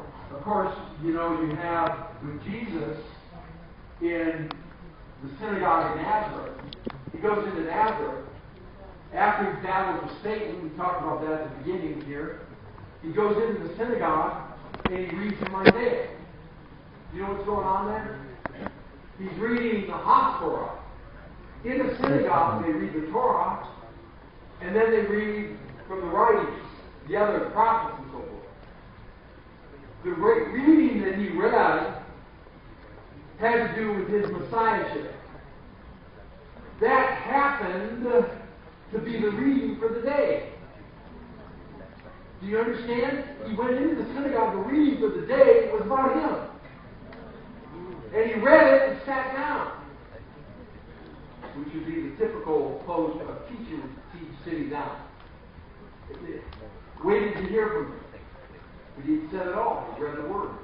So very powerful things happening there if you understand what's going on in the synagogue. But the Torah is read, the same passages read in synagogues throughout the world. And this is, I don't know, close to 30 meters, and it's made up of about 50 animal skins. And, the first time I had opportunity to work with a biblical manuscript written on animal skin, it was a gospel dating to around 800. So I turned to the Greek Gospel of John. I'm holding a manuscript written on flesh, and I read, "The Word was made flesh and dwelt among us." And it was powerful. It was like, for me, having been raised Catholic and now a Protestant, it was sacramental. to hold this and to read that and to understand the power of that, what it meant. So, very good. Why don't we start rolling it up that way, please. And as they're rolling it up, I'll keep going here. You're doing a great job. Keep holding the law, all right? Uphold the law, all right? Yes. All right. Let's. Okay, so there they are. They're copying the text. Here's a summary with the Old Testament. With the Old Testament, my guess is there are about 27,000 manuscripts of the Old Testament. That's not including the scrolls, because I see scrolls as being basically more modern. But 2,700, you've got about 20,000 more scrolls. If you want to add those in, it's 47,000. 300 texts of the Dead Sea Scrolls that date between 250 BC and 70 AD. The Great Isaiah Scroll, when it's compared, 95% the same. You've got 50 Greek papyri to add to this. You've got all kinds of texts. You've got an early complete text, which was Sinaiticus, dated to 350. The bottom line is the Hebrew Bible is about 99.99% accurate. All right? 99.99. Yeah, that's awesome. Good job.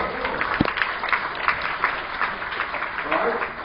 Now, New Testament. I'm going to just look at the Greek manuscripts of the New Testament because they've been carefully documented. 5,800 Greek manuscripts of the New Testament. They're probably more. But we'll say around 5,800. All right? This is just the, thanks so much. This is just the bare bones truth of things. There are 500,000 variations. So don't let that worry you at all. We're just being honest. If I got up here and said, there are 5,800 Greek manuscripts and there's not one difference in any of them, I'd be deceiving you. You know, we need to be humble about the truth that God's given to us. There are about 500,000 differences. But the differences are nothing. They're spelling or word order. They're nothing. They're nothing. They have nothing to do with theology. Nothing to do with doctrine. The bottom line is that when they're compared, 0.2% of them have any kind of significance at all. The bottom line is the New Testament is 99.8% absolutely accurate. All right? So 99.99%, 99.8%. Would you bet on those odds? I mean, give me a break. And if you're not a believer in here, what a wonderful, body of evidence to trust that God's Word is truth and to rely on that. Wonderful. Okay. So some concluding points, and I want to show you something. And we'll go from there. When doubts come, and they will for all of us, we must remember God's Word is truth. It's totally and absolutely trustworthy. Secondly, God wants us to encounter Him in the Bible. I think, like some people have asked me before, they ask me questions like, why do we, look, if I were God, and that's a joke, I would have a tungsten box and the original Bible in it, and some of those seraphim and cherubim around it, and a couple pit bulls and a pole. You know what I mean? And I would have it like that. You say, well, why didn't you do that? Wait, I don't want it. We don't have to answer for God. But maybe so that we wouldn't worship the object above the author. Maybe so that we'd be humble students of His Word. Maybe so that we'd be on our knees when we study and broken before it to try to understand it. Maybe so that it wouldn't become some kind of a golden calf that we worship. So, there are a lot of good reasons. By the way, I get asked frequently, They ask the wrong question. They should ask, what version of the Bible do I read? But they ask, what version do I recommend, or something like that. Because I try to read the original language. So that's not helpful. But I would say, I do have an answer for you about the version that you should read, the one you own. Just go ahead and start there, and if you're haplessly put in prison and there's another version in the cell, go ahead and read that one. All right. So let's read, meditate, memorize God's Word. And the final thing here is, how about in evangelism in our lives? How about sharing the gospel with people? Don't we have wonderful things to share? These are good things to share with people. To give them confidence. You can say, you don't need to know the papyri and all this. All you need to know is this. We've got over 42,000 manuscripts of the Bible. When they're compared, they're 99+% the same, and none of the differences have anything to do with doctrine. We've got incredible evidence for the Bible. God's Word is true, and that's what you show us. Okay. Let me share with you just for a few minutes, and then you'll take a break. You'll come back, and we'll do questions and answers, and then see the artifacts, all right? One thing that we do is that we have an exhibit of 100 items on how we got the Bible to give confidence to people in where the Bible came from and so forth. And so in 2012 and 2014, we held an exhibit at the Vatican. And 2012, 11 and 12, I worked very closely with the Cardinal over the Vatican Library.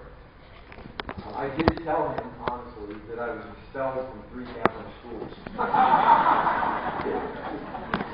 And he said, with my parents there, who are still Catholic, he said, you know, those nuns can be very hard on Irish boys.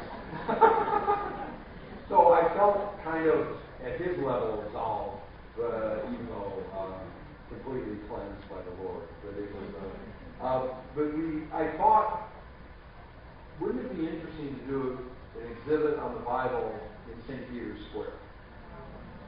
And so we did, and had 30,000 visitors, and it was this is our banner here, and the exhibit went right into St. Peter's Basilica, and so did things with the British Library. Oh, there's the Cardinal with me. I'm not wearing the red hat either.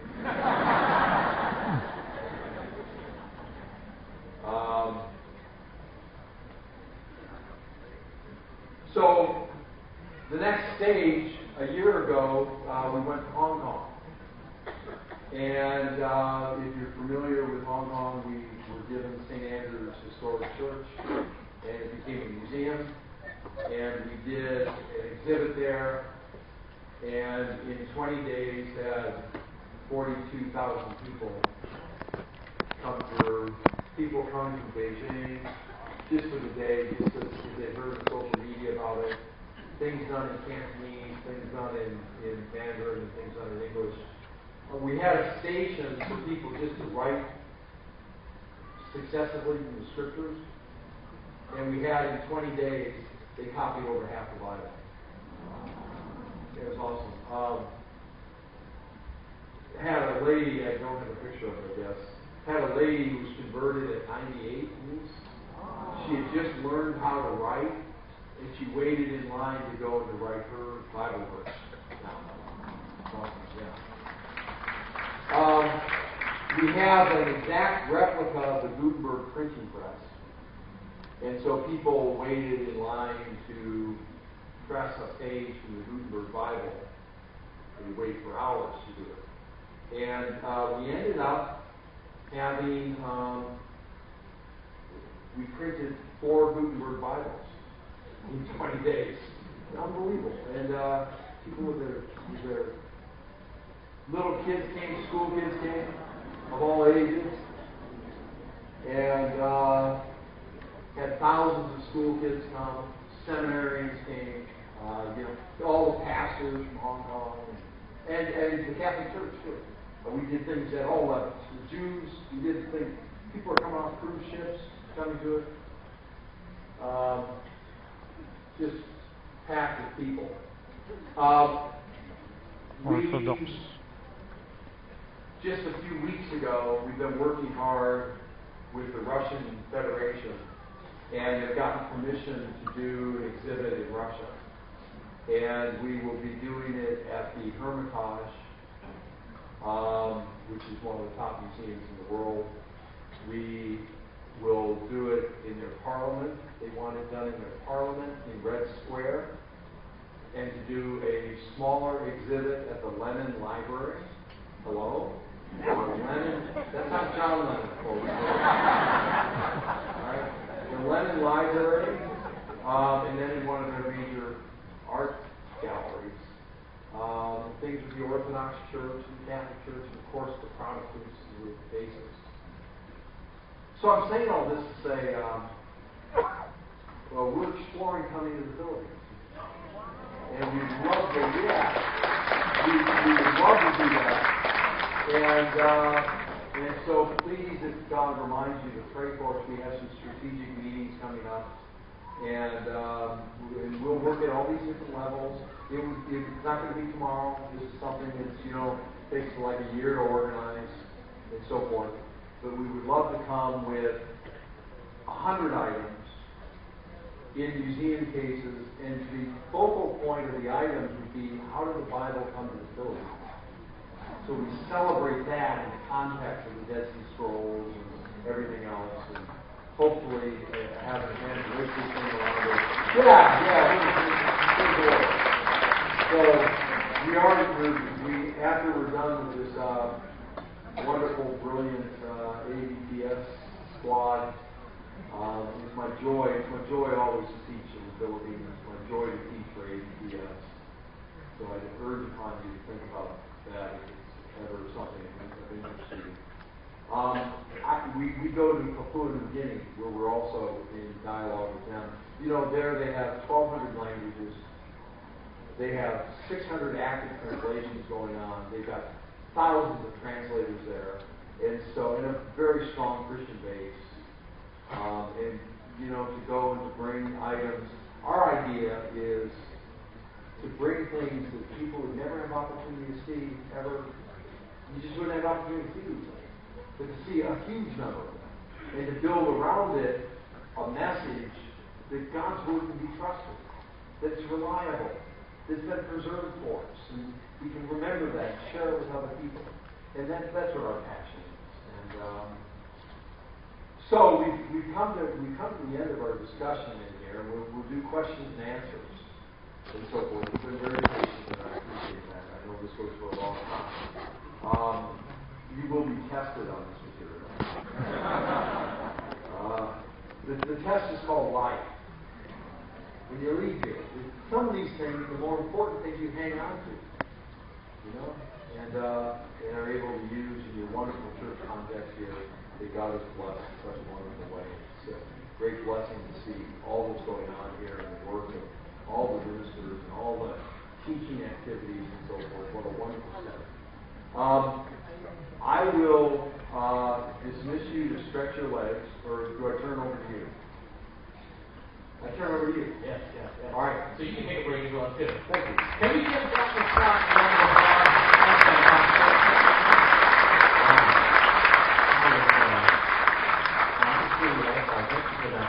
Just that first section. So we're gonna give you guys a 10-minute break, and during this break, with your white pieces of paper, ask your questions, pass it down, we'll collect it, and we will go through all that for the next 4 hours. Okay? Because we love you so much, we want to make sure everybody is heard. Is that okay? No, you're keeping on. Go. So it's taking about different translations. philosophies from word for word to a paraphrase. Here's the next question. So what then do you think of another translation, The Message? Yeah, well, look, I think if you don't know Hebrew and Greek, we're blessed in English to have a variety of translations. Some are better than others. And I think that you need to know their philosophy of translation, so how they're going about the translation, and be aware of that. And I think that you should be very careful to compare with a variety of translations around it. They range from literal to, you all live in a multilingual culture. You know how it is when you translate what someone says. You can either translate it literally or give the idea, and there's somewhere in between. And that's how translations are. And so realize where they're coming from and keep a balance. Thank you for that. I think it was quite helpful as well that you told us earlier that Jesus used this translation when he preached in the streets, the Greek language. So, by the way, speaking of that, a lot of people think, well, Greek, the Greeks were pagan, and even in Qumran, they're fundamentalists, sectarian Jews, they're using Greek.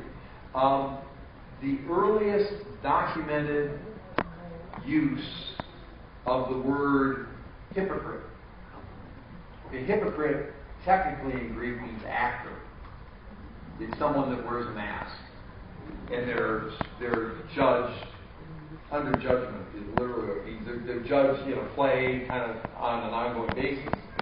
But someone came up with the idea that a hypocrite was somebody who pretends to be what they're not. And they used the word that way. The earliest documented use of the word hypocrite used that way, Jesus. Doesn't mean that Jesus coined the word, but it means he used hip language. He understood the language of the street, and he used it to connect with people.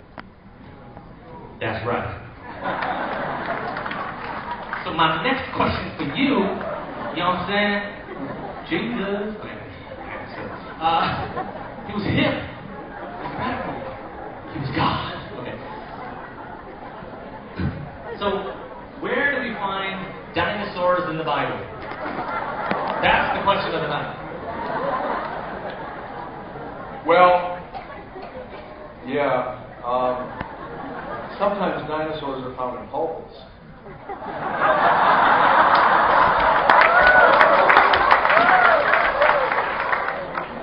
Good thing our pastor's already went home. No, I'm kidding. No, I'm not. I don't know your pastor. So, no, I'm just kidding.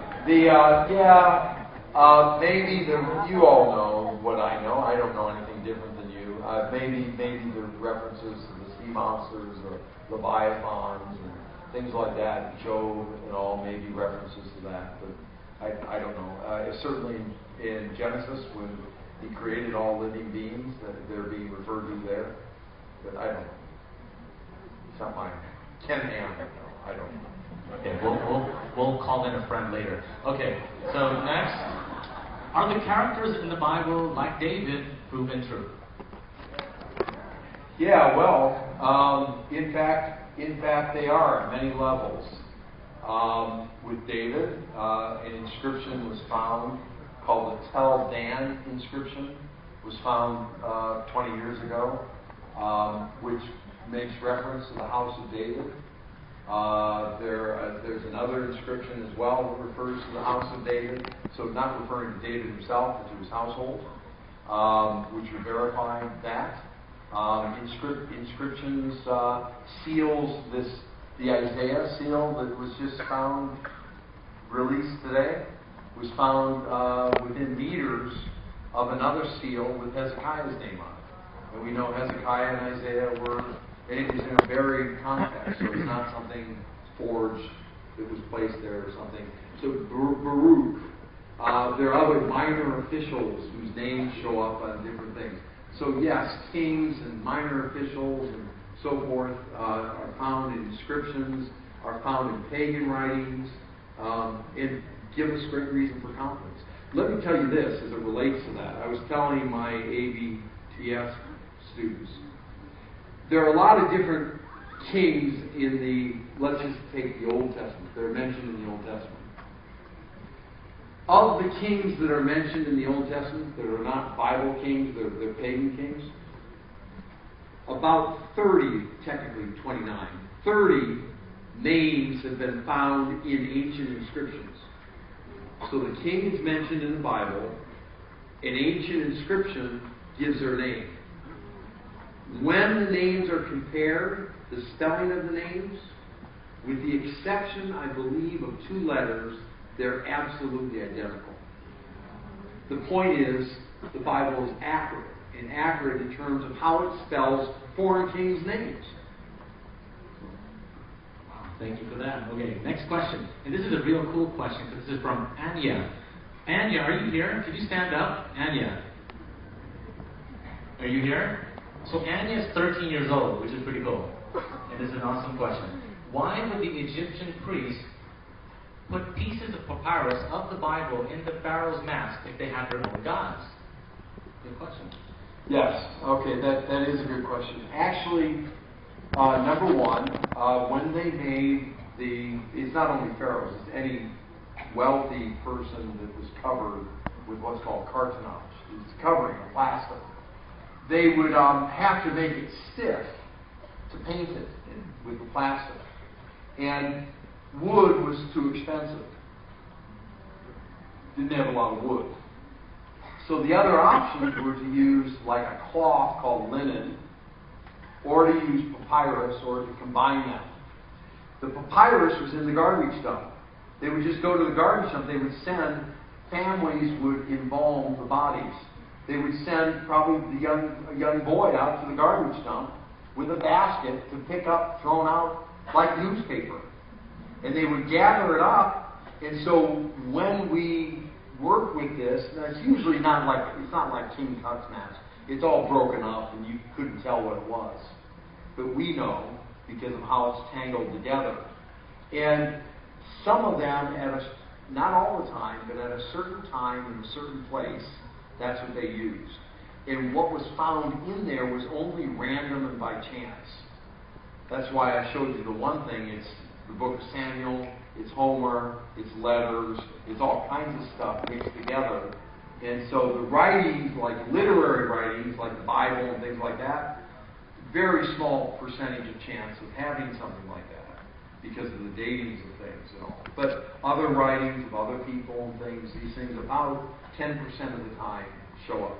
So now you were mentioning how the manuscripts of the Bible, about 200 plus thousand worth of manuscripts of the Bible, and we tend to compare it with other literature like Homer or whatever other literary writings, but never other sacred texts. What can you say about like other texts like the Bhagavad Gita, the Tao Te Ching, and are there also manuscripts for them?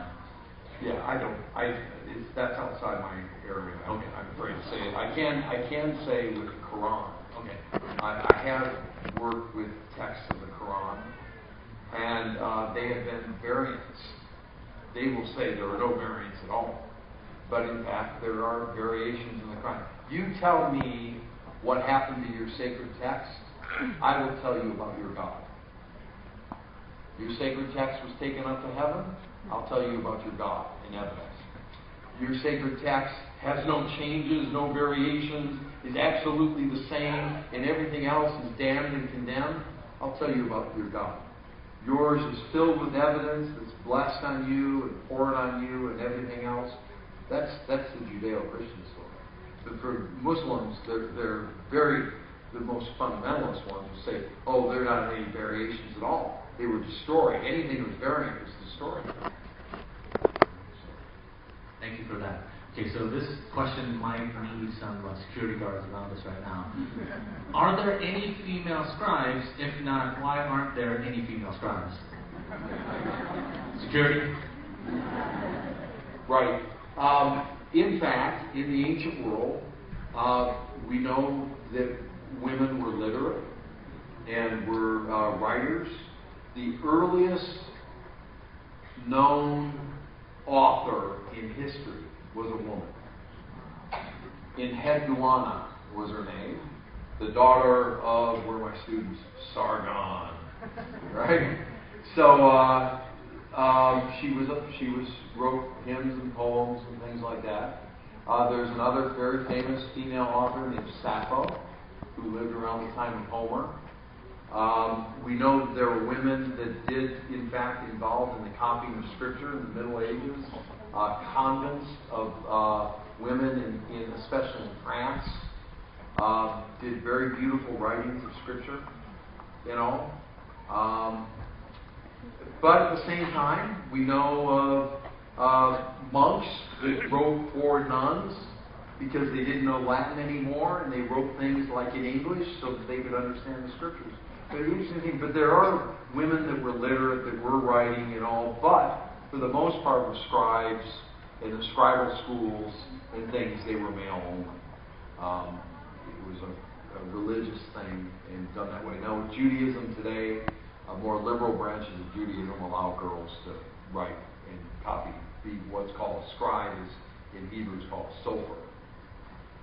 Well, thank you for clarifying that for me. Because I was thinking kind of like, is it because men speak less and women speak more and there's less papyrus going around? Because that was the case and you've been stretching that scroll on the outside. So just a thought. But I'm learning, you know, I don't speak 13 languages like our friend here. Come on. 13. He's being humble about that. 13. Okay, here we go. So, given that there are other books like Enoch, or Enoch as you pronounced it earlier, found with other books in the Bible, does this make it less relevant for the Christian? And is it consistent with Christian doctrines or the narrative, the Bible narrative? No, we love all the books. I mean, we love the background. We love to know what they were reading and studying, and it makes it all the more clear when we have the Bible, the canon of the Bible, that those were selected out of a whole bunch of books. You need to know there were hundreds of books available to Jews that Jews were reading. We've been blessed to identify, translate, and publish books, Jewish books that were read in the time of Jesus that were like the Book of Enoch, but other books, like something called the Epistle to Rehoboam. These things they read and were part of their literature. Sometimes they're quoted in the Bible. They're not the Bible. They're not. We know at many levels they're not inspired. They don't say they're inspired. They have inconsistencies. They're not written in the languages that were used for inspiration. They have theological and historical errors and things like that. But does that mean that they're useless? No. They're very useful. Do you do your devotions from them? No. All right. But still, they're interesting and useful to have and know. All right. Now, some Christian scholars have lost their faith concerning certain variations. One specific name, a popular name, Bart Ehrman. Could you explain to us what had happened to him and the likes?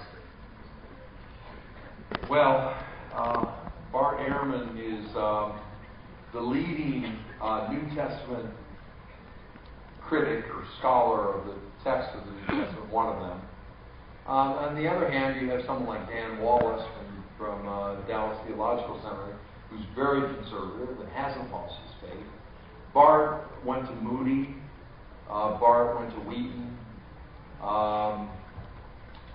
And he says that along the way, I don't want to speak for him, but because of issues like the problem of evil, trying to understand how a loving God and evil in the world, and he couldn't reconcile that. He's an atheist. So the leading scholar of the New Testament in the world, the one who's looked at as the leading, is an atheist, and that's sad. It's sad for Bart, and it's sad for Christian scholarship. And Christianity needs people who are committed to the Word and who hold tight to their faith to rise up to these positions and to pursue these things. To pray for scholars like Dan Wallace that he can hold the gap and teach others as well. Bart sees variations and things, and he says, aha, the Bible's got error. I've tried to teach you to see variations and things and to say, aha, it's true. And it's a different way of looking at it from a faith and faithless perspective. Dr. Scott, are you guys okay? You guys good? 2 more hours? 3 hours.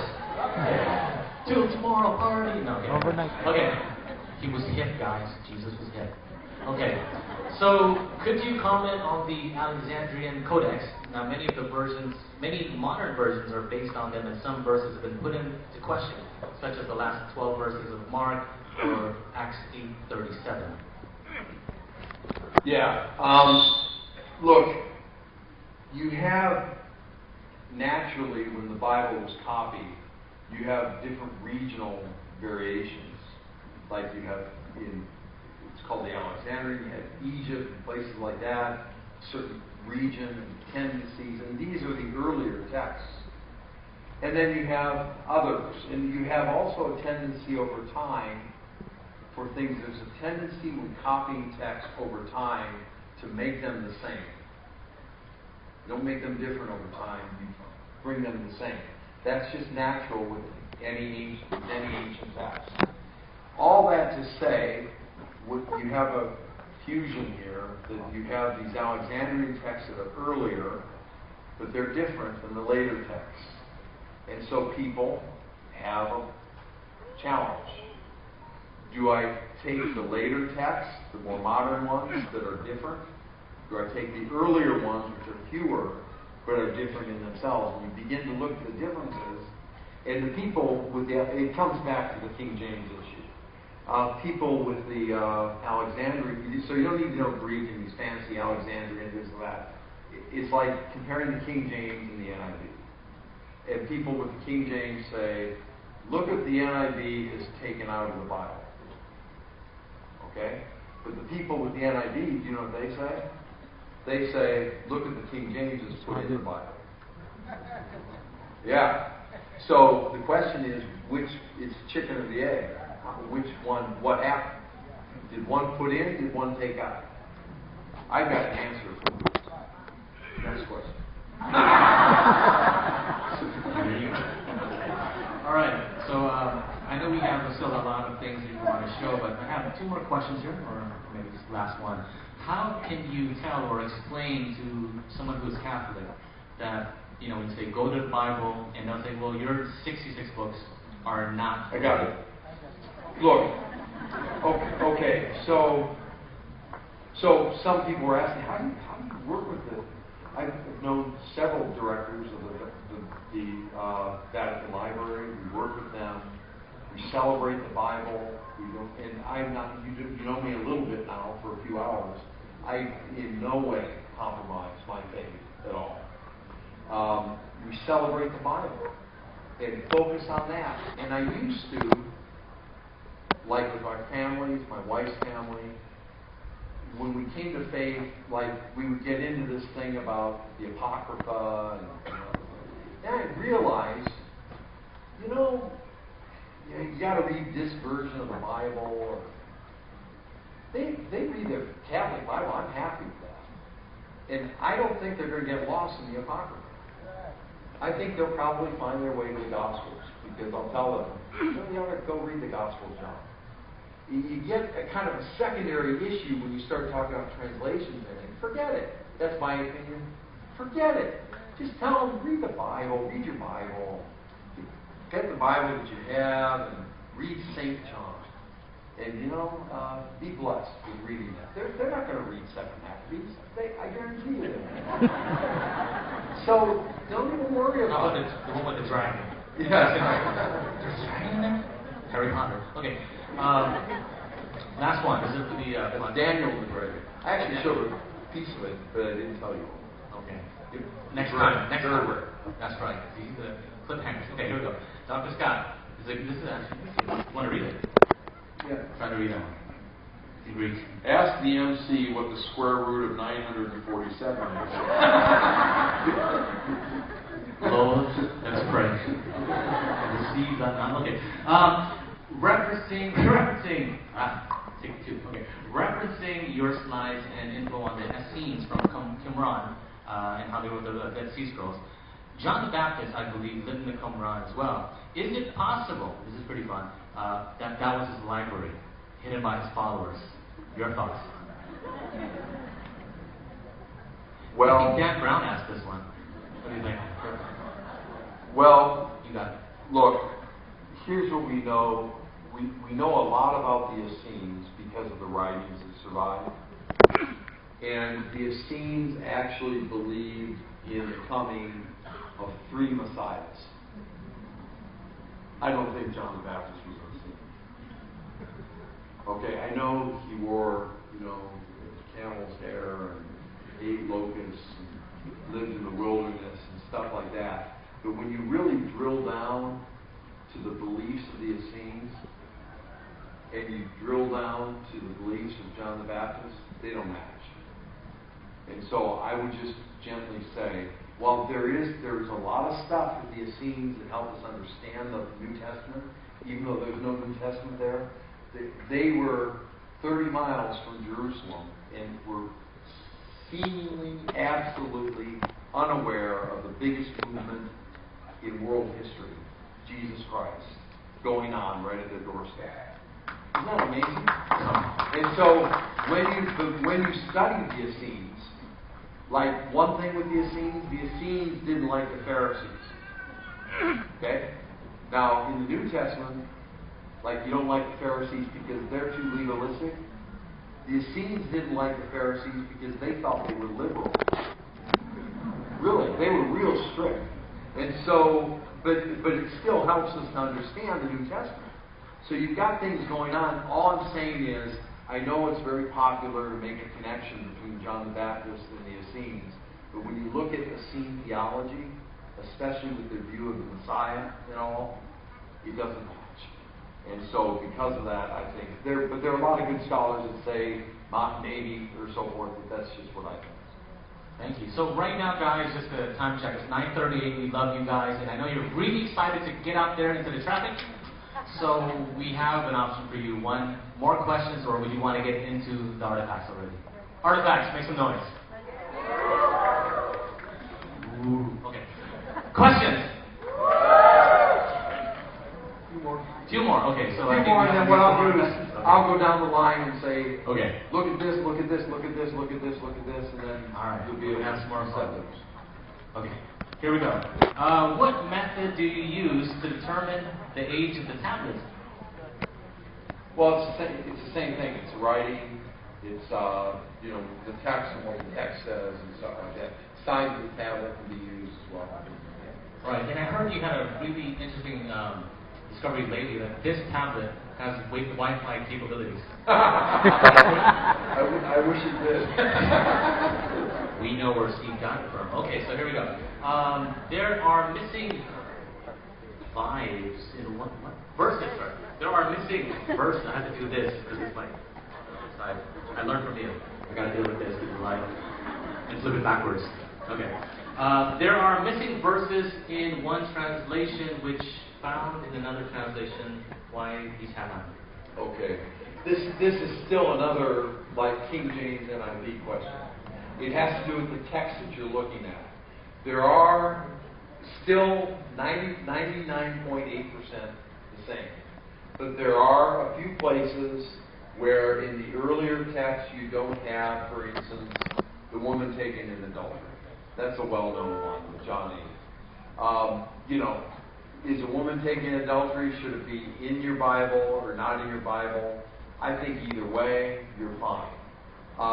Actually, the early church fathers seem to know of the story. I believe the story really happened. But it does show up in different places in biblical documents, like in Luke and in other places. And so it's like a story trying to find a location. And if you take it out, the context flows better. Did it happen? Probably did. Is it inspired is the issue. And, there's some things like, small things. Jesus in Gethsemane, did he sweat like drops of blood?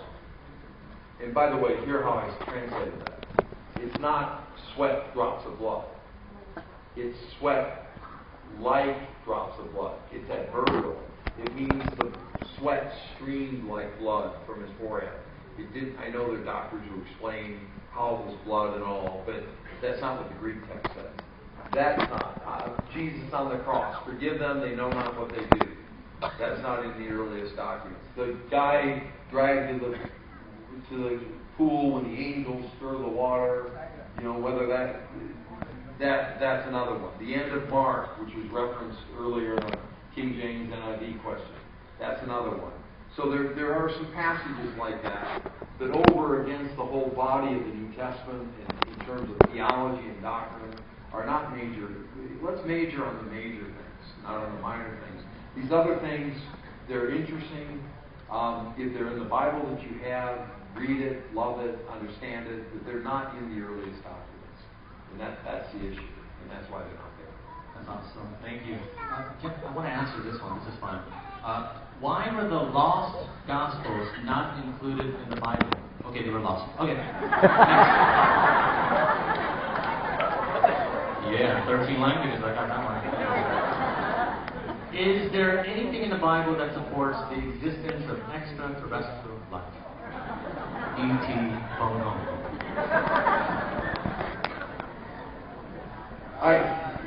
That's not that I'm aware of. Not that I'm aware of. No. All the Trekkies are sad right now. All the Star Wars fanatics. Yeah. There's hope in Jesus. Okay, here we go. Next. Pretty soon this time. Okay, here we go. When you mentioned,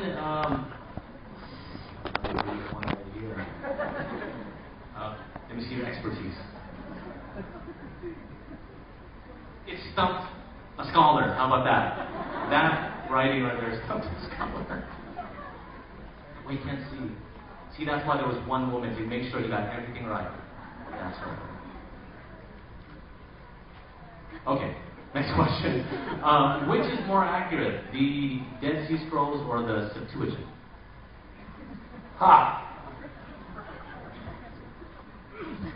Well, that's a tricky, interesting question.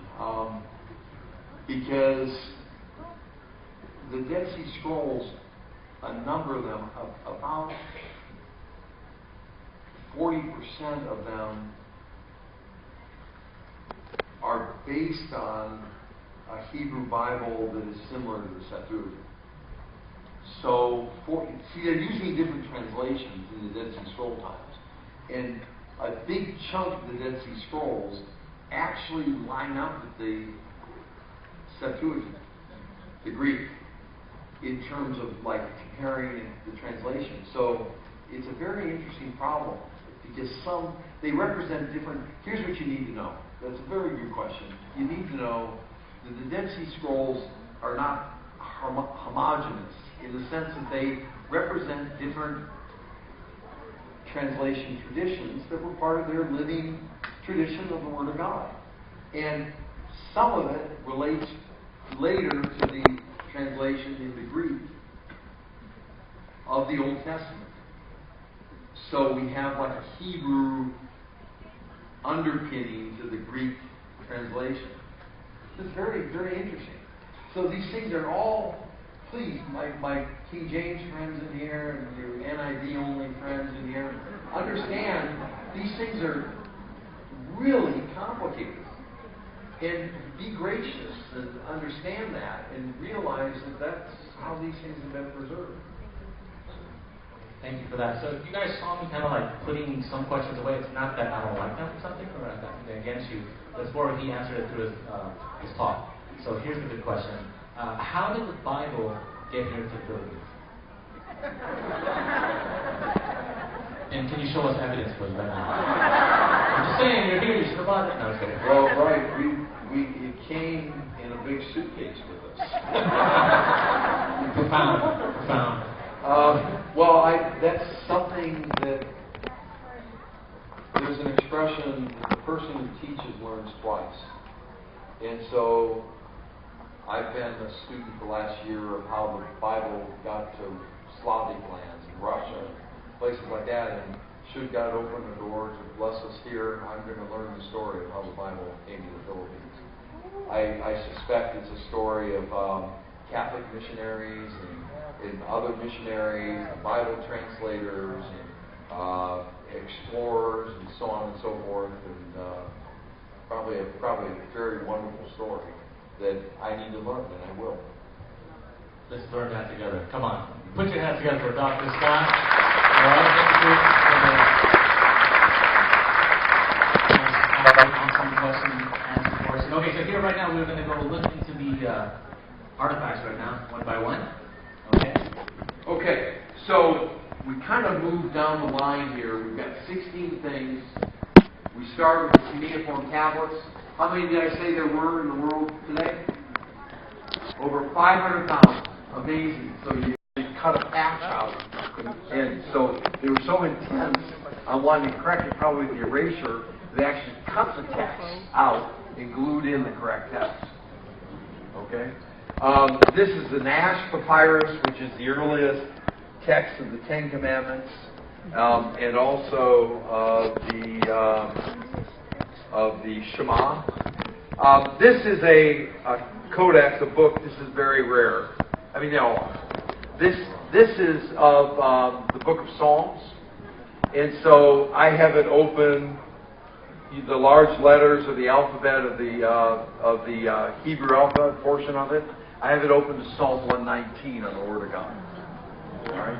So this is a text. This is a facsimile, but it's a museum-grade facsimile. So if you go, many of you I know, I've met briefly your pastor, a wonderful, a number of your pastors, wonderful people. I know that there's an interest in traveling to Israel and all. When you go to the Shrine of the Book, many of the things that you see in there are facsimiles. Okay, because they're too precious to have out. So this is a facsimile of a Dead Sea Scroll, but it's a museum-grade facsimile, and it's called the Testimonia. And what it is, it's a list of passages that relate to the Messiah. And you find this in Jesus' response to the messengers from John the Baptist. When he says, he's in prison, are you really the Messiah? And he responds by saying, this happens, and this happens, and this happens, and this happens. He points to the evidence of his miracles to prove that he's the Messiah. That's what this text does. And it is written, it's in a scene, Qumran, Dead Sea Scroll. This is the Book of Enoch page in Greek. Enoch is in Aramaic. From the Dead Sea Scrolls, it's also in Greek. And it's in Ethiopian, too. But this is the Greek text of it. I brought this one for the people of Papua New Guinea. It's extremely rare. It's a scroll that would have been used, the Haftorah, so it would have been read like Jesus read from Isaiah. They would also read from this. I have it marked with blue markers. It's read from right to left, so it starts down here and goes to here. I have it open to the Book of Jonah. I thought that would be great for the people of PNG, you know, to have the water and so forth. So this is the Minor Prophets. So I've seen thousands of scrolls. I've only seen 2 Minor Prophet scrolls. So it's really rare. All right. This is an Esther scroll. It's from Lithuania. Oh, by the way, this scroll is from, we know from a stamp on it, is from, Shadutsa, Poland. It has a stamp from the ghetto there. We know that the synagogue was burned in 1939, 38, 39. It's burned in 39. The Germans burned the synagogue, wouldn't you know it, on Christmas Eve. And all the scrolls were destroyed there. All the people were killed eventually. Somehow this and a handful of scrolls were sneaked out of the ghetto to the forest and preserved. And we got them. And here it is to tell its story to you. Isn't that awesome? I mean, these things have survived to tell you all to be confident in the Word. So This is an Esther scroll, and it's open. The large letters are the names of the sons of Haman who were hanged along with Haman. This is the original ancient study Bible. It's neither an NIV or a King James. It's written in Hebrew, Aramaic, and Arabic with Hebrew letters, line by line by line by line. So it's written in 3 languages, so they could, with the Arabic, they could compare with their own language, they could look at the Aramaic, they could look at the Hebrew. I mean, you can imagine Jesus' world with Hebrew, Aramaic, and Greek. So it's 3 languages, and then this also has several commentaries that are included with it. This is a collection of this very rare, only one I've seen, Song of Solomon, Ruth, and Ecclesiastes with translation, Hebrew, Aramaic, and also commentary as well. So the 2 commentary pieces. This is a facsimile of P52, the earliest, it's what, like, if you were to look online or you were to ask, like, a seminary professor or something like that, they would say, oh, the earliest text of the New Testament is P52. But we know tonight that's not true, because I showed you one text that's earlier that's not published, and I told you about the Mark text that people will say, well, it probably doesn't exist because it hasn't been published. I worked with it twice at Oxford. So there are at least 2 texts that are coming out that are earlier than this. But as things go, this is the earliest right now text of the New Testament. And this is the one where Pilate's asking about truth. This is a page from Sinaiticus at the end of Jeremiah. This is a page from Alexandrinus, from Luke chapter 4, where Jesus is in the synagogue, at temptation in the synagogue at Nazareth. And the place, if you look at the little dots at the top, the way that they would indicate quotations from the Old Testament is they put dots. There are no chapters or verses. You understand that? Chapters were invented in 1150 by an Archbishop of Canterbury named Stephen Langton. And verses were technically invented in 1551 by a printer by the name of Stephanus. But actually there was a Catholic at the same time Martin Luther lived, who lived in Firenze in Florence, who by himself, Luther had a group of people working with him. This guy, Sancti Paganini, by himself, while Michelangelo is painting, you know, and you got the smell of paint in Firenze, this guy's working in the monastery of San Marco, single-handedly for 27 years translated the Bible from Hebrew and Greek into Italian. And he created verses for everything. But the verses weren't accepted by the norm. But I'm just saying, you know, here's a guy who's a Catholic who's doing this at the same time that Luther's doing this. Because there's a spirit of wanting to know and understand the Word. You know, and have it in your own language. All right. This is Washingtoniensis, which is a fancy name. Washington. It comes from Washington. You name manuscripts either by who owns them or where they come from or something. This comes from the Freer Gallery at the Smithsonian in Washington, D.C. and is from the Gospels. And this is Codex Climaci Rescriptus. This is the one that the Aramaic is underneath, Jesus' language, and you can see the 2 columns underneath it. And the 16th and final one here is the Vulgate. So it's the Latin Vulgate. And actually, this particular Vulgate was created. See, you're asking how do we know what they date to and stuff like that.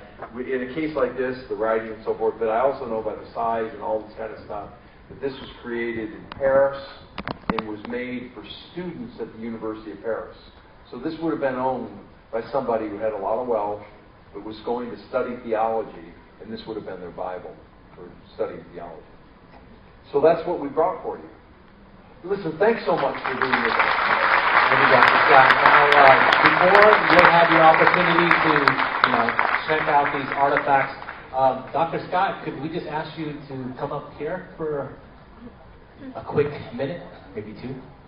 Now, since you blessed me earlier with the priestly blessing, would you kindly also bless us with the benediction before we check out these artifacts? Be my pleasure, yeah. Can we all stand up? Let's pray together. Father in heaven, thank you so much for the dedication of time for each person here, for the families that they represent, loved ones, and hopes and dreams and engagement, and the churches, and for this church, CCF, and for the school of leadership that's brought us here. We're grateful for ABTS and for all the hard work that they all do as well, and for the students with ABTS, and just the sacrifice of time. Father, we all stand before you, and we're grateful, so grateful for your loving kindness and grace to us. We're grateful for your word. We confess that we take it for granted, that we are not ardent as students, that we need to be more diligent in it. Help us to remember, please, that some of the things that we've encountered tonight, I pray that for my friends that it would give them stronger faith, that it would drive them to your word, that it would help them to lovingly reach out to people around them who may not know you, and to give them a hope for the reason that lies within them. Father, bless this church, bless each person here. Thank you for the items that are here and for the resources that have allowed us to borrow them. We pray for an open door in the Philippines for an exhibit, and pray that it might bless many people, and we leave that with you. So, with these things, we pray that you reside over us for the rest of the evening. We love you, and we're grateful for your grace. We offer these prayers up to you through the one, the very one who's the living word. Amen. Amen. Thank you, Dr. Scott. Thank you for that very wonderful analogy. And it is not over. So right now we will please. So if we want to do this properly, if we could begin on this side. Okay. This side. You want to start on this side? Okay. So you know why we're actually doing it from this side? Because Hebrew is read from right to left. That's how accurate he is, even with his cueing. Okay. So I guess we begin on that side. If we could just come around and just make it quickly. Maybe you can take a panorama shot, kind of walk through without parking too long so everyone can see. So we just move on quickly. Not going to happen, that's right. Okay.